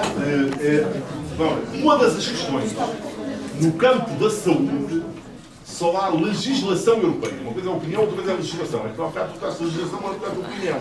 Não é a mesma coisa. Por exemplo, sobre o aborto não há legislação, mas há opinião. Mas todas, agora vamos fazer a regra geral, as questões todas da área da saúde, menos as ameaças à saúde que são transnacionais, as ameaças tipo uma pandemia como o Covid, que são uma coisa que não tem fronteiras, menos as ameaças transnacionais, todas as outras estão abrangidas por uma coisa chamada princípio da subsidiariedade. Palavrão, que quer dizer, são tratadas por cada Estado-membro. Não há lei europeia. Cada Estado-membro pode decidir o que entender sobre todas as questões da área da saúde, menos aquelas que constituem ameaça, ou que podem constituir uma ameaça à saúde pública global. Nisso estão os medicamentos, que têm caráter internacional, e portanto considera-se que tem que haver uma regra europeia sobre se eles são admissíveis ou não são, as ameaças infecciosas, coisas desse tipo. O resto está abrangido pelo princípio da subsidiariedade. Quer dizer que sobre o caso da eutanásia não há mesmo, não apenas não há legislação, isso não poderia haver, contrariaria o princípio da subsidiariedade que está nos tratados, como não há opinião, porque há opiniões muito diferentes sobre a questão da eutanásia.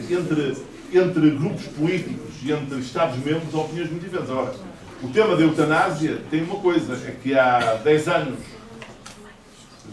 há 15 anos não havia nenhum país onde fosse legal e agora mesmo na Europa já há 4 ou 5. Portanto, agora, não há uma linha política da União Europeia sobre a eutanásia. Caso a guerra se prolongue, Júnior. sim, caso a guerra se prolongue, como vai afetar Portugal e a União Europeia, sendo que Portugal tem uma dependência nos cereais? Vamos ver. Vai afetar-nos a todos, isso é inevitável. O prolongamento da guerra será sempre um problema, mesmo naquilo em que nós não somos dependentes diretamente.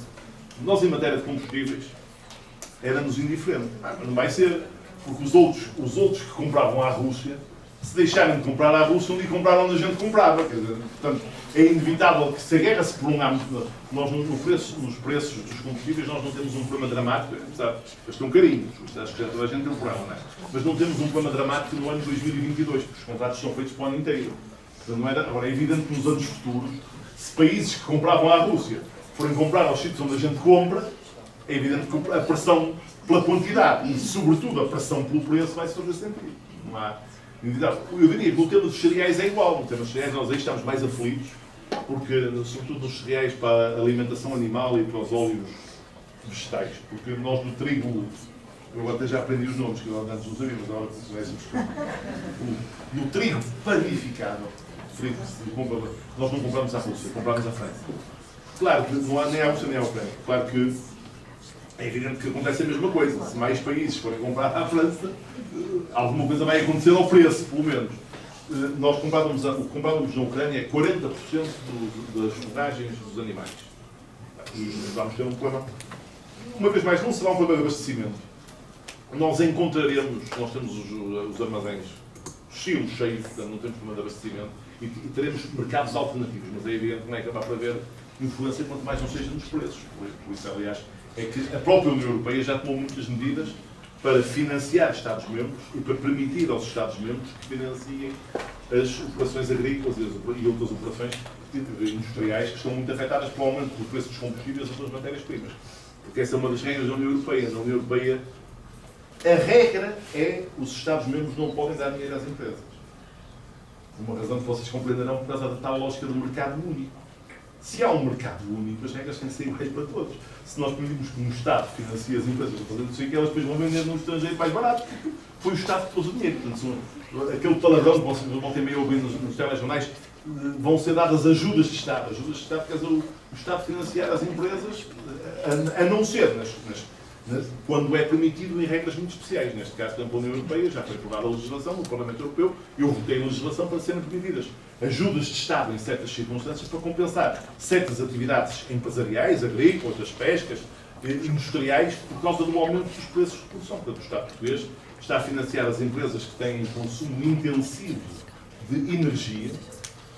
Isto tem um critério qualquer, a energia representa X% dos custos de produção, está a financiar em 30% do aumento dos custos de energia, é paga pelo Estado, é dinheiro dado às empresas, dezenas de milhares de euros dados às empresas, para diminuir esse impacto. Portanto, eu diria, eu acho que não vai haver problema de falta de produtos, de falta de combustíveis ou de falta de alimentação, ou de falta de grãos, ou de falta de cereais, vai haver provavelmente um problema de preços se a guerra se prolongar muito.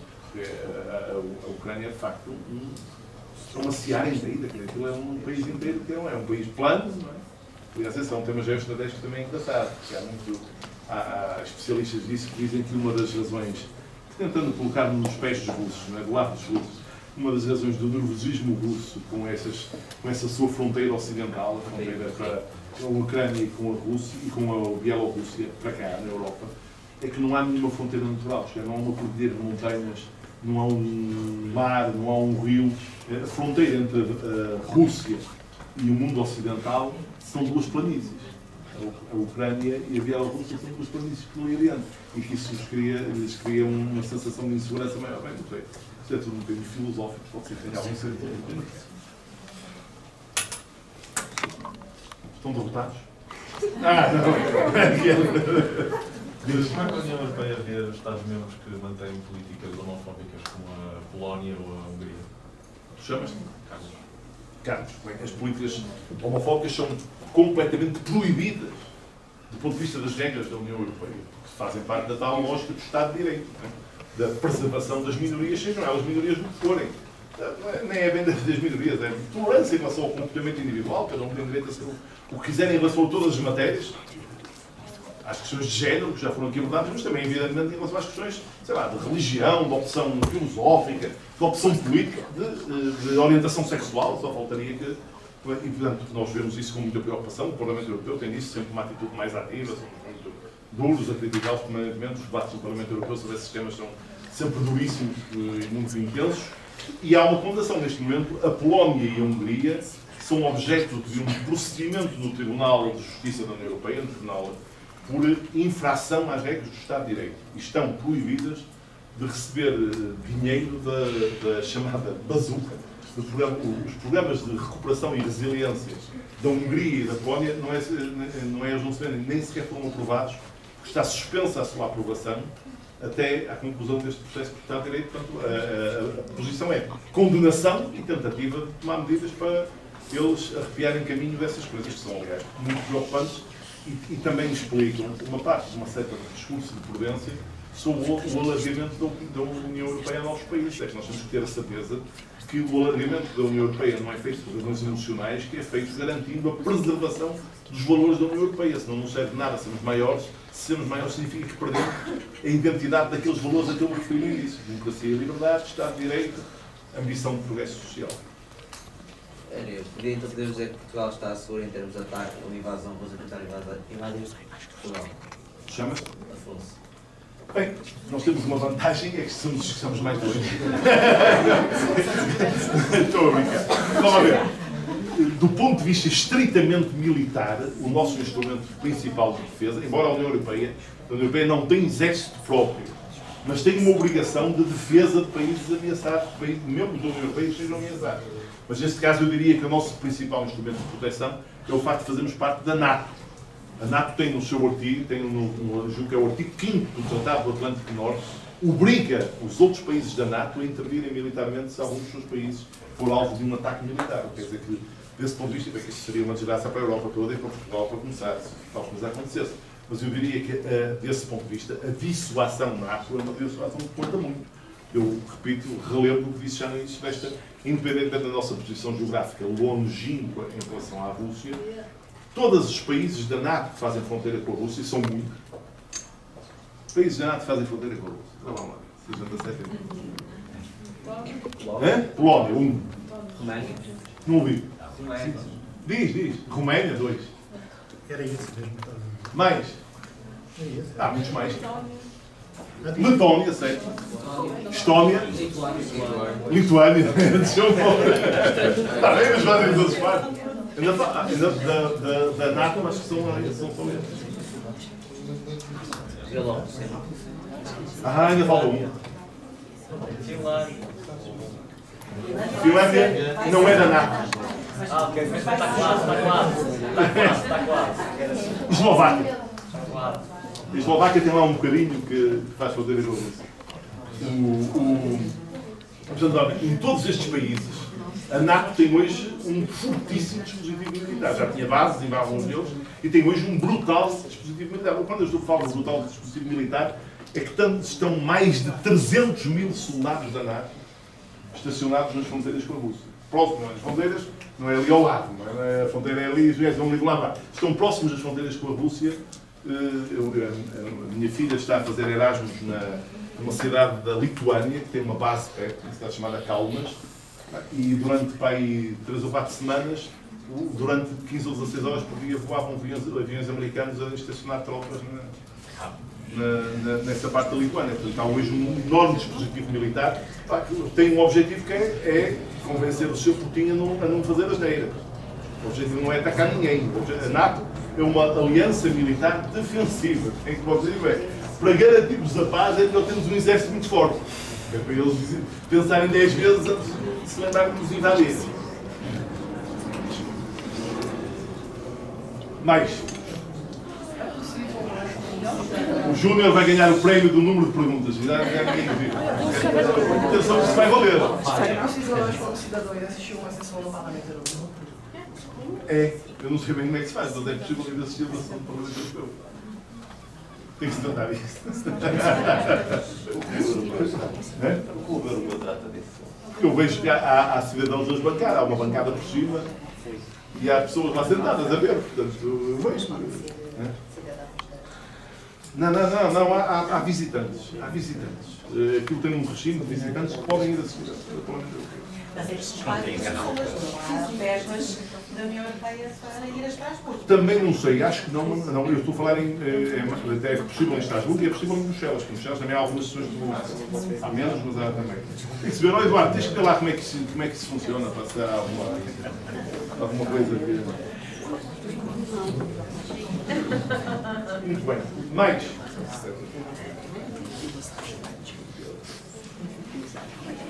Não sei se damos a sessão para encerrar. Vais fazer uma última pergunta? Agora ainda aqui. Em nome da escola, dos alunos do 10º A, do 16º do Clube Europeu, queremos agradecer a sua disponibilidade e a sua presença nesta semana tão importante para nós, que é a Semana da Europa, e também numa altura em que se fala muito da União Europeia, da Europa, devido à guerra na Ucrânia, e integrar também este crachá que é o símbolo do Clube Europeu da escola. Muito bem.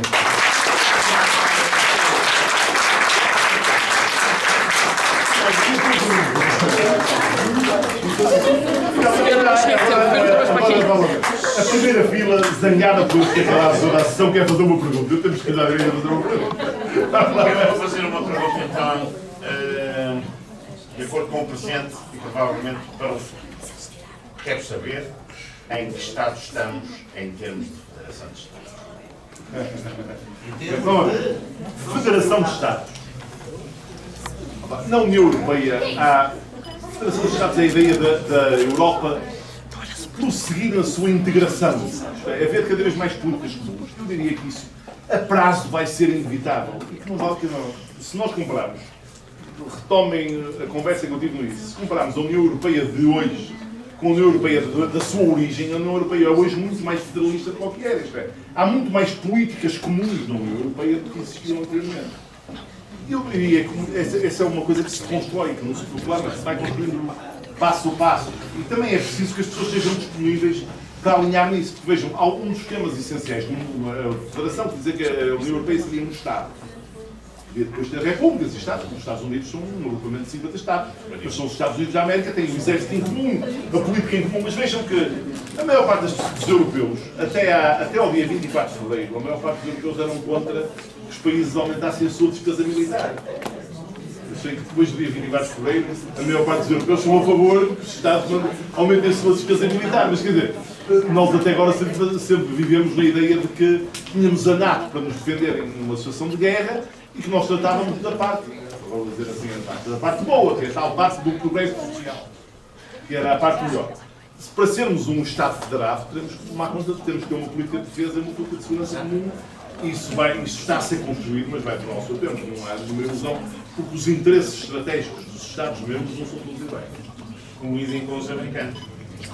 Isso não acho que forçosamente seja assim. Eu, por exemplo, na minha visão, nós temos muito interesse em manter uma linha, uma aliança atlântica com os americanos. Os americanos já estão a pensar numa coisa diferente, que é conduzindo de forma inteligente a sua política externa, Portugal tem as vantagens de estar a meio dos dois sítios. Nós somos profundamente europeu, mas não deixa de ser verdade que somos os europeus mais próximos da América. Temos um oceanozinho a meio.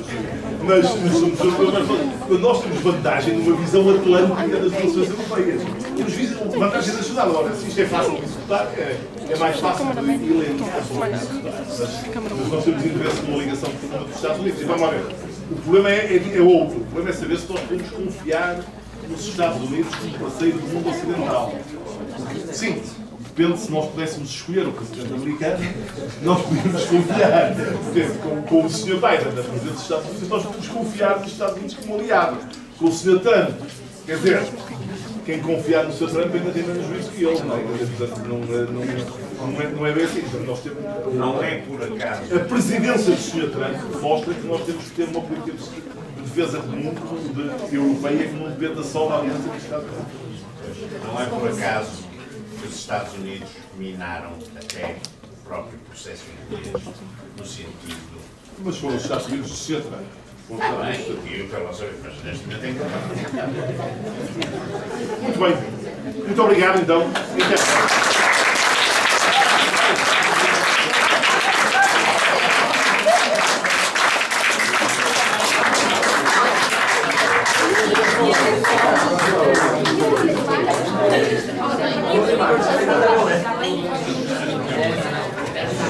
Meus queridos, é com muito orgulho que sou professora deste agrupamento com alunos como vocês. Obrigada.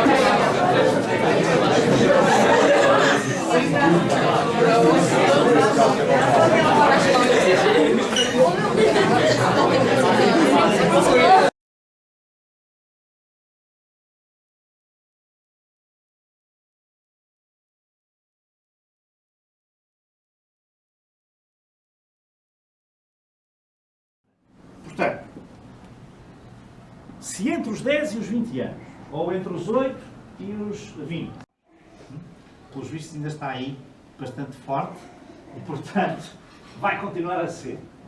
E depois... Todos faltarem pelo nosso Presidente do Conselho Geral e a equipa.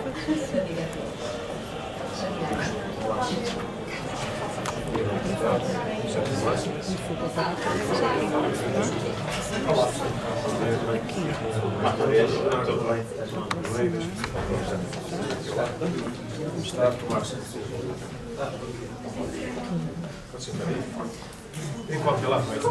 Sim. Ora bem, então vou abrir esta sessão, manifestando o prazer que temos de hoje receber o Sr. Eurodeputado, o Dr. Paulo Rangel, que hoje nos honra com a sua presença e que connosco vai estar no sentido de partilhar um pouco da sua experiência, das suas vivências e daquilo que é o dia-a-dia, com certeza, um bocadinho no Parlamento Europeu. Na sequência do contacto feito pela nossa coordenadora do Clube Europeu, a professora Rosa Duarte, o Dr. Paulo Rangel disponibilizou-se para vir à nossa escola conversar convosco e partilhar, como já disse, a sua visão e experiência num momento que é particularmente delicado para o mundo e, em especial, para a União Europeia. Agradeço também a presença da adjunta, não chegou ainda, da adjunta do Sr. Vereador da Educação, a doutora Elisa Lopes, que com certeza se irá juntar a nós dentro de momentos, do Sr. Presidente da União de Freguesias de São Mamede e da Senhora da Hora, o Dr. Leonardo Fernandes, do Sr. Membro do Executivo, Dr. Francisco Guimarães, do Sr. Presidente do Conselho Geral, do nosso Conselho Geral, o professor Tomás Parleiro, e da representante da Associação de Pais da Escola Básica da Senhora da Hora, Dra. Emília Mendes.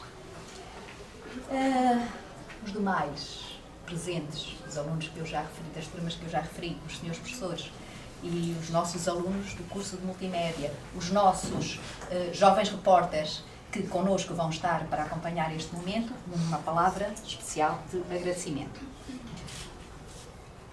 Todos eles, a biblioteca e os alunos do Clube Europeu e aqueles que eu acabei de mencionar, se envolveram na preparação deste momento. Só partilhar aqui com o Sr. Eurodeputado Paulo Rangel que este agrupamento tem cerca de 2.300 alunos. Temos alunos desde a educação pré-escolar até ao secundário. No secundário temos cursos científico-humanísticos e cursos profissionais. Temos o curso profissional de multimédia, de desporto, de ação educativa e de, está-me a falhar, programador de informática, não é? Temos 4 cursos. Doutora Elisa, bom dia. Nada, não tem de quê. E que o nosso agrupamento é constituído por 5 escolas, quase todas elas próximas. Só para dar uma fotografia rápida do agradecer mais uma vez a sua presença e vamos ouvir o hoje. Sim? Isto aqui. Ora bem, em primeiro lugar, naturalmente, muito bom dia. Enfim, estamos no limite de bom dia e de boa tarde, porque a partir do meio-dia deve ser boa tarde, embora convencionalmente se faça isso depois do almoço. Mas pronto, ou bom dia ou boa tarde, consoante queiram. Se fossem em Bruxelas já era boa tarde de certeza, porque já é 1 da tarde e já toda a gente tinha almoçado. E portanto, queria saudar-vos em primeiro lugar. Portanto, antes de mais, aos alunos, que são a razão de ser da escola, por um lado, e de ouvir aqui também por outro. Mas depois também queria naturalmente agradecer à escola e aos vossos professores, a todos aqueles que se empenharam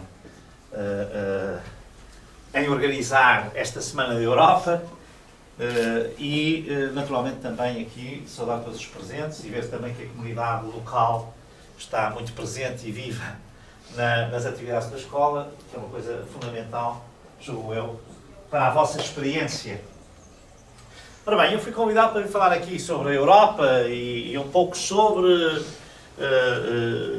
a minha experiência. Enfim, não vou falar tanto de mim nem da minha experiência, até porque nós temos depois um período de perguntas e, portanto, aí podemos falar sobre qualquer assunto, mesmo que não tenha nada a ver com a Europa, podemos falar, mas em princípio seria bom que tivesse.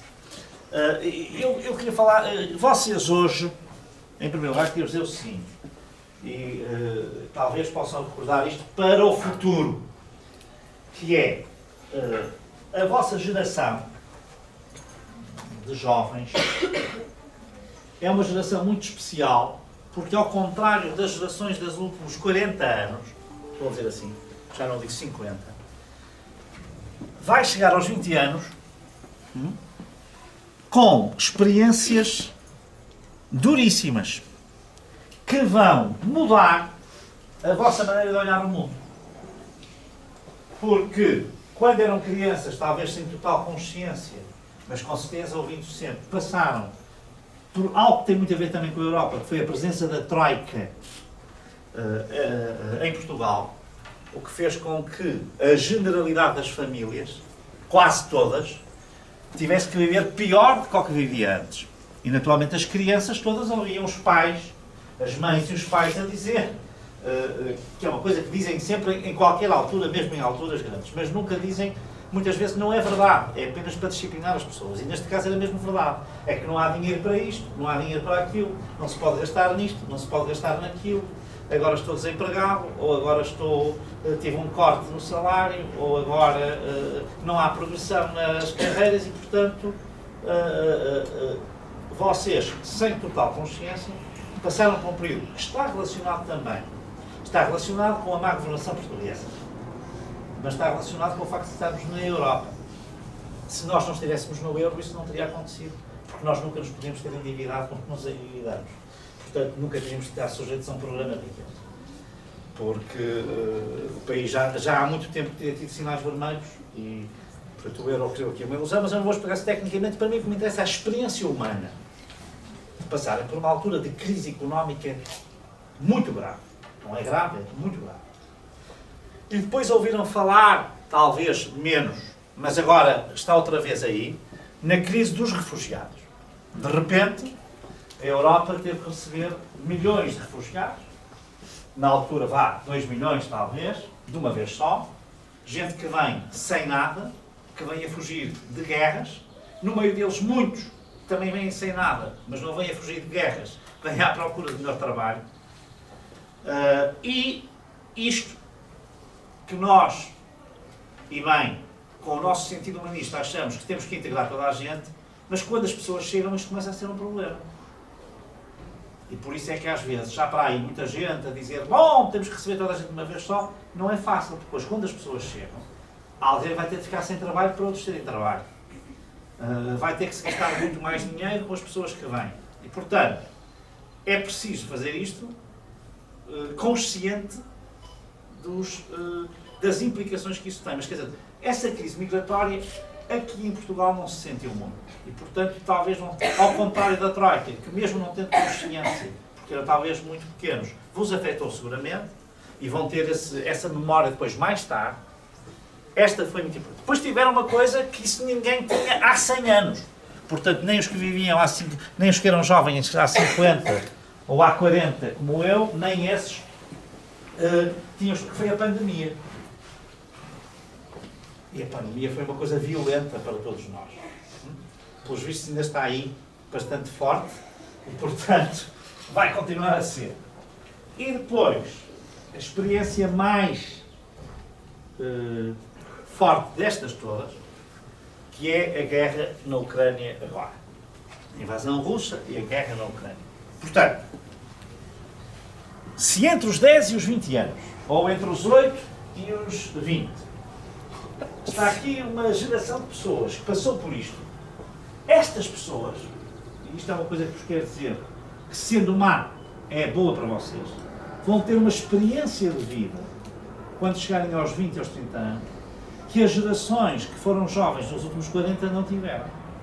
E isso vai-vos dar um olhar para a vida totalmente diferente. Embora não vos pareça agora, há uma coisa que eu vos queria dizer, vocês vão ser seres humanos, pessoas, cidadãos e cidadãs muito mais conscientes de que a vida não são apenas coisas boas e não é sempre andar para a frente, e portanto mais maduros, mais capazes de ter um olhar realista e de perceber o que é verdadeiramente importante na vida das pessoas. E, portanto, o que estou a dizer é que vocês podem ter algo. Normalmente os jovens queixam-se sempre muito e são muito reivindicativos, não é? Mas vocês até têm razões têm razões para terem razão de queixa. Porque de facto é difícil juntar em 10 anos, em que a pessoa está entre os 10 e os 20, tantas coisas em termos globais. Todos nós temos nas nossas histórias de vida períodos melhores ou piores. E alguns de vocês aqui terão tido nestes 10 anos vidas muito felizes, outros não.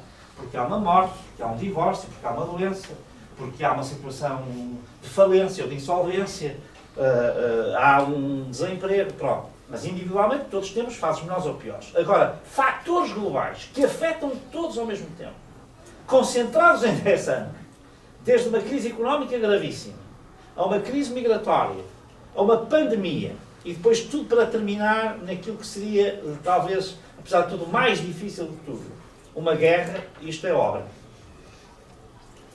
E, curiosamente, todas estas experiências já não são vividas apenas como portugueses, são vividas como europeus.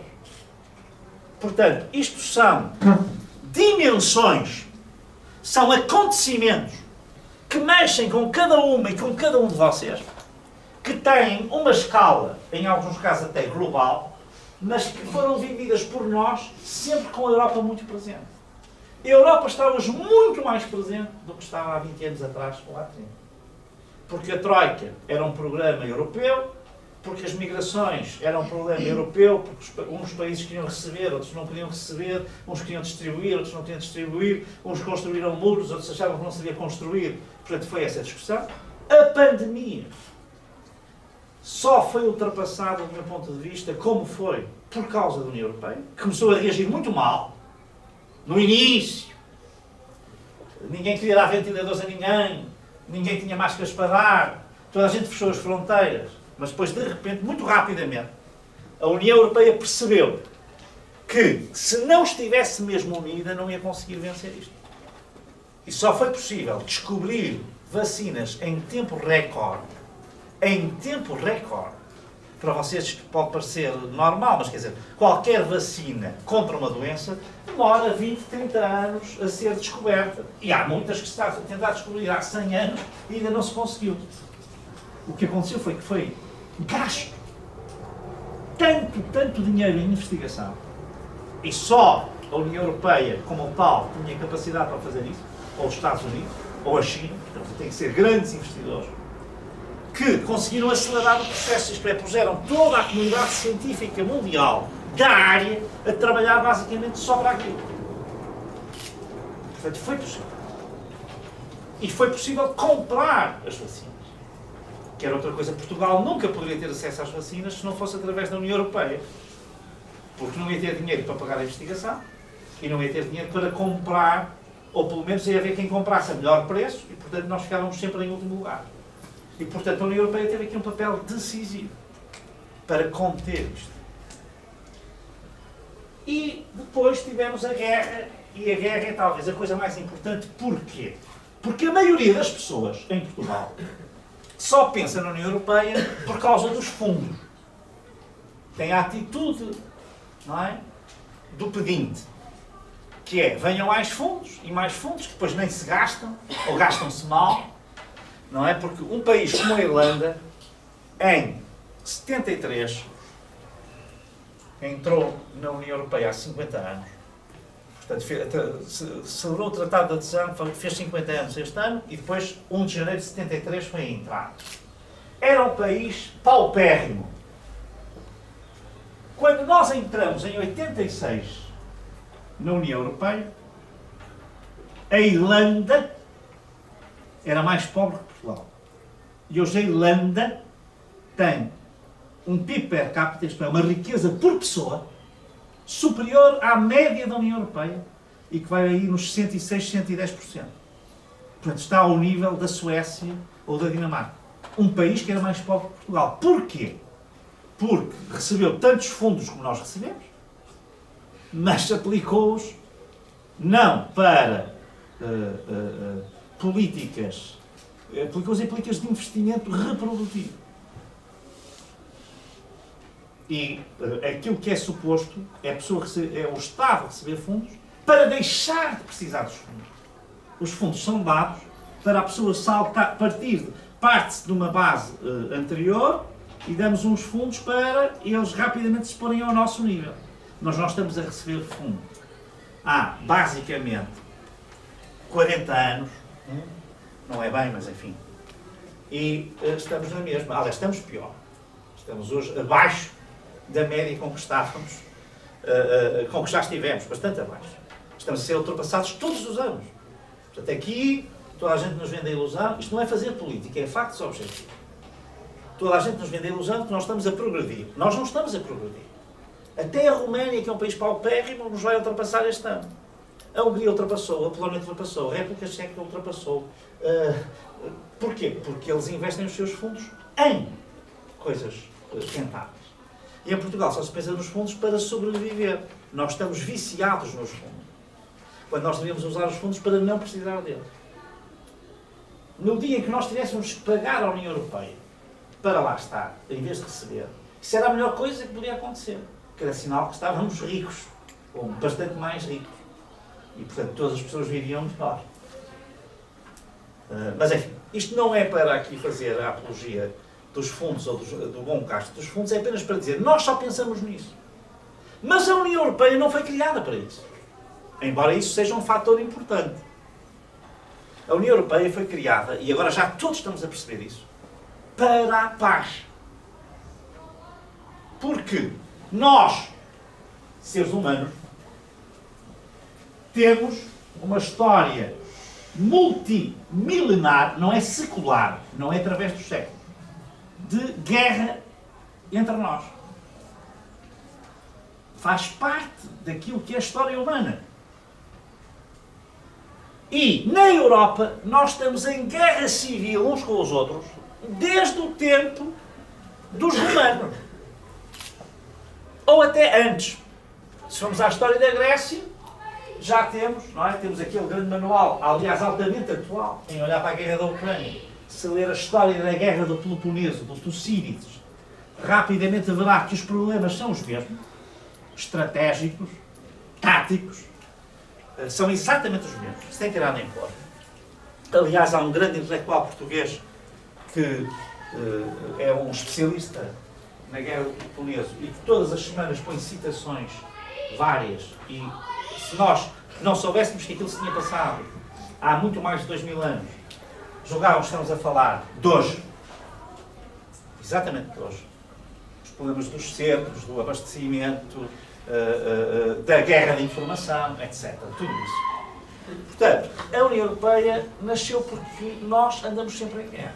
Não é? A guerra dos 100 anos. A guerra que Portugal teve de travar para se tornar independente.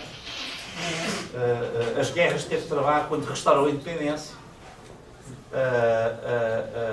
A guerra dos 30 anos foi fundamental para criar a Europa como nós a conhecemos hoje. Entre 1618 e 1648, e depois, claro, aquelas que nos dizem mais respeito, que estão mais próximas de nós. Primeiro, as invasões napoleónicas, que em território português, foram, portanto, já lá vão mais de 200 anos, a última vez que houve verdadeiramente uma chacina e uma violência do género desta que nós estamos a ver agora na Ucrânia.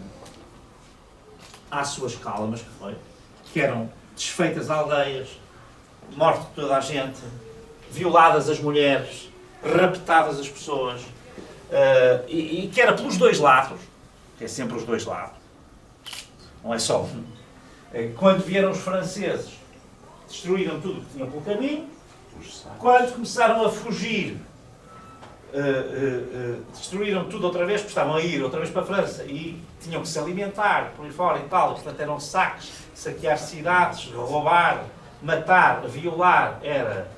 E depois as tropas luso-inglesas, ou anglo-portuguesas, que estavam a perseguir os franceses, também cada vez que passavam, também faziam o mesmo. E portanto, para dizer porquê? Porque realmente a dada altura as pessoas estão em desespero, não é? É uma sobrevivência já.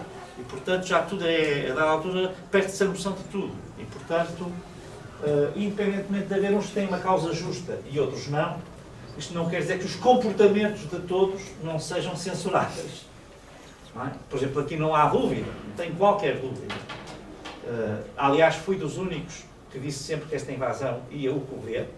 Estávamos no dia 23 de fevereiro, eu estava na Lituânia, intervindo nas televisões 21, 22, 23, isto vai acontecer, e aqui toda a gente a dizer que não vai acontecer. Porque o português tem esta característica que é não quer aceitar as realidades más. Meter a cabeça na areia é a pior coisa que nós podemos fazer. Porque qualquer pessoa que tivesse um mínimo de conhecimento sabia que isto ia acontecer. Aliás, eu já sabia que isto ia acontecer há muito tempo. Não sabia como é que ia ser. Mas em 2010, podem ver, dei várias entrevistas a dizer o risco de guerra na Europa é real. Não é uma coisa longínqua. Porque quem conhecesse a forma como a Federação Russa como estava a armar e como estava a fazer, até se quiserem, bullying a uma série de países, era fácil perceber que eles tinham isso na cabeça. Fazia parte deste projeto do Putin. Nós também não podemos confundir o Putin, nem quem manda na Rússia, com os russos ou com a cultura russa. Que há outra coisa que eu vejo agora para aí, que é não pode haver um concerto por uma orquestra russa. Não pode ler-se não se pode fazer isso é um disparate total. Uma coisa são os russos e a Rússia, outra coisa são os governantes russos. Não? Isto não quer dizer que depois os russos não apoiem os seus governantes, mas quer dizer, nós não podemos misturar as coisas. Mas isto não era para fazer esta pedagogia moral, era só para dizer o seguinte, quer dizer, vieram as invasões napoleónicas, depois veio a grande guerra franco-prussiana, a guerra da Crimeia, porque estes problemas que nós estamos a ver na Ucrânia, estes problemas nunca são novos. Muita gente julga que são novos, mas são coisas antigas. A Crimeia foi uma das guerras mais relevantes, olha, em termos de assistência humanitária, foi talvez aquela em que houve primeiramente uma assistência humanitária feita como nós hoje entendemos. Onde surgiu, enfim, aquela que é, eu diria, verdadeiramente a figura emblemática das enfermeiras e dos enfermeiros, que é a Florence Nightingale. Portanto, foi a primeira vez em que o tipo de ajuda médica e humanitária que nós hoje conhecemos foi desenvolvido de uma forma, digamos, sistemática. Mas houve essa. E depois houve, naturalmente, aqueles dois episódios, que não são episódios, são coisas brutais. São a Primeira Guerra Mundial, que é de uma violência como nunca tinha havido, e que destruiu a Europa. E recompôs toda a Europa politicamente, mudou tudo. E depois, o segundo capítulo, que foi muito pior ainda, que foi a Segunda Guerra Mundial.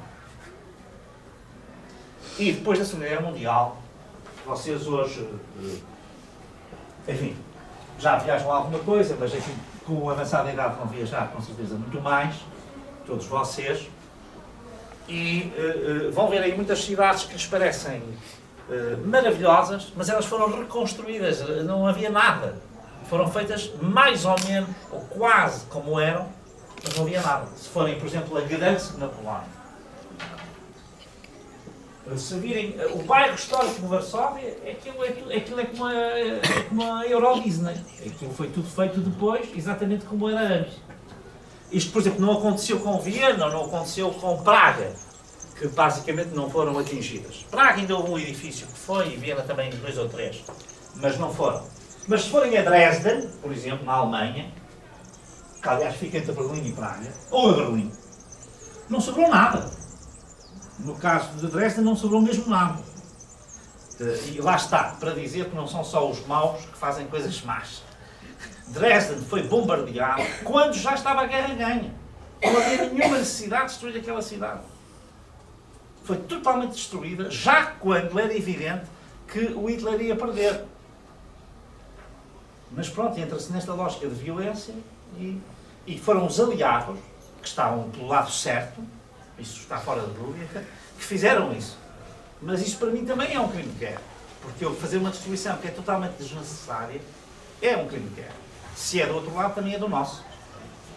E portanto, o que não quer dizer que nós não tínhamos razão. Mas ter razão não quer dizer que a gente possa fazer tudo. E dito isto, é para dizer o seguinte. Isto dava noção de que nós estávamos diante de um conflito europeu sistemático. E nomeadamente entre o óbvio sistemático entre a França e a Alemanha. A cidade de Estrasburgo, onde eu estive agora no dia 9 de maio, justamente a comemorar o Dia da Europa, e que é sede do Parlamento Europeu, agora o Parlamento Europeu reúne 3 semanas em Bruxelas e 1 semana em Estrasburgo, todos os meses, é assim, com exceção de agosto, em que não reúnem lá nenhum, mas depois em outubro reúne 2 vezes em Estrasburgo para compensar a semana que não está lá em agosto. Mas essa cidade, entre 1855 e 1945, começou por ser francesa, depois passou a ser alemã, depois voltou a ser francesa, depois voltou a ser alemã e agora outra vez francesa. E por isso é que ela é uma capital europeia, que é para dar a ideia de que isto no fundo é europeu, nem é francês nem é alemão. Isto é a fusão de 2 culturas, não é? E portanto todos acham que têm direito àquilo, mas na verdade aquilo é deles todos, não é só de uns, não é? Portanto, não foi por acaso, e Bruxelas também foi escolhida, não foi por acaso. Foi porque tem gente a falar francês e gente a falar holandês. E o Luxemburgo é a mesma coisa, porque as pessoas falam francês, alemão e ainda luxemburguês, que é assim um dialético alemão mais ou menos. E portanto, só para dizer, estas cidades capitais da Europa são sempre cidades que têm esta diversidade interna. Não é? Portanto, não são cidades em que, como aqui, no Porto, ou em Lisboa, ou em que se fala só uma língua, ou em Madrid, não é? Não, em que estas culturas estão, estas cidades foram escolhidas porque eram cidades multifacetadas, não é? E portanto, a ideia que teve o Robert Schuman quando em 1950 faz aquele discurso a dizer que é preciso criar uma comunidade europeia era reconciliar os franceses com os alemães. Esta era a ideia. Para ver se nunca mais havia uma guerra, porque, em rigor, desde o Napoleão até ao Hitler, estas duas nações estiveram constantemente em guerra. E arrastaram para a guerra todas as outras da Europa. No nosso caso, na segunda não participamos, mas na primeira participamos. E morreram muitos portugueses. Muitos. E os portugueses que morrem são portugueses quase da vossa idade. Que é como os que morrem agora na Ucrânia. É tudo gente com 18, 19, 20, 21 anos. Não são pessoas com 70. Quem está a fazer a guerra são, hoje até, raparigas e rapazes, antigamente eram só rapazes, da vossa idade. Depois podem chegar até aos 30 e tal, enfim, ou 40, enfim, pronto, também há. Mas depois, quer dizer, são no fundo os jovens, não é? São gerações inteiras que se perderam. No caso da Segunda Guerra Mundial, estamos a falar de milhões e milhões de mortos. Milhões e milhões, sem fim. Não é só os judeus que obviamente foram perseguidos, exterminados nos campos de concentração, e que só esses foram 6 milhões, não é? São milhões. Ucranianos, russos, milhões. Nem se sabe bem se foram 3, se foram 4 milhões, se foram 5, nem se sabe bem. E portanto, era preciso ultrapassar isto. E para ultrapassar isto, disse, vamos aqui fazer uma comunidade em que vamos pegar em 2 fatores fundamentais da economia para agregar estes 2 povos. Um é o carvão. Porquê? Porque o carvão é energia. Mais uma vez, o petróleo, o gás, até o carvão, os russos estão em discussão. Portanto, é o carvão, porque era o fator de energia principal à época. É claro que hoje ninguém quer o carvão por causa das alterações climáticas, não é? Embora ainda haja muita gente a usá-lo, em muito lado, mas o carvão, obviamente, tem um efeito brutal sobre o ambiente, não é? E, portanto, o abuso dessa fonte é terrível. O mesmo vale para o petróleo, que, entretanto, tinha substituído o carvão como uma grande fonte de energia, não é? O gás também, mas menos. E por isso é que há uma certa resistência pelo gás. Não é? O nuclear não influi nesse respeito, digamos, do aquecimento global. Mas tem um problema que os resíduos, que são altamente perigosos, que podem levar a doenças e mortes sem fim, duram 10 mil anos. Portanto, estão a ver o que isso significa armazenar aquilo por 10 mil anos, não é? E, portanto, há aqui um problema. E depois o aço, era o carvão e o aço, porque o aço é indispensável, quer à indústria militar, quer, por exemplo, à construção civil, ao funcionamento de grande parte das indústrias, digamos, pesadas, etc. E, portanto, eram 2 bens fundamentais. Vamos criar isto. E rapidamente se passou do carvão e do aço para uma comunidade económica geral, para os bens, os serviços, a circulação de pessoas. Portanto, mercadorias e serviços, que é o que se transaciona na economia, e a circulação de pessoas, por um lado, e de capitais. Portanto, o financiamento, obviamente. Isto foi cada vez mais integrado. E foi um processo, um projeto de grande sucesso. Começou com a Itália, a França e a Alemanha, que eram os grandes países europeus, e depois o Benelux, que em conjunto seriam à altura uns... portanto, a Holanda devia ter uns 15 milhões, hoje tem 18, devia ter uns 15, 14 milhões de pessoas, a Bélgica tem 11, devia ter para aí uns 8 ou 9, portanto, não chegavam a 30 milhões de pessoas, no Luxemburgo são 800 mil, não é? Portanto, eram uns 25 milhões de pessoas. Mas os outros, a Alemanha, que era só ocidental, tinha 65, 66 milhões de pessoas, e os outros andavam na casa dos 60 à época, que era a Itália e que era a França. Não é? Portanto, estamos a falar logo de quase, estamos a falar seguramente de 200 milhões de pessoas que entraram nisto.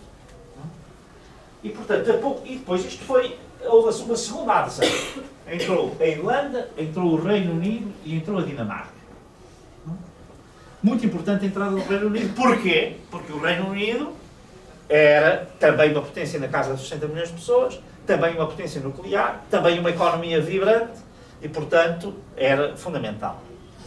E depois a Irlanda, é por arrasto do Reino Unido, e a Dinamarca foi muito importante na altura. E depois começa outro tipo de adesão. Em 74, em Portugal e na Grécia, dão-se 2 revoluções para trazer os países para a democracia, e em Espanha faz-se a transição a partir de 75. E estes países, que eram do sul da Europa, 2 mediterrâneos e um atlântico, porque esta gente toda que anda para aí a dizer aos portugueses que isto é um país mediterrâneo, estão totalmente enganados. Portugal não é um país mediterrâneo, porque não tem Mediterrâneo. Tem influência da cultura mediterrânea, que é certo. E do clima. E do clima, enfim, mais para do centro para baixo. Mas não é. Isto é um erro. Portugal é um país atlântico.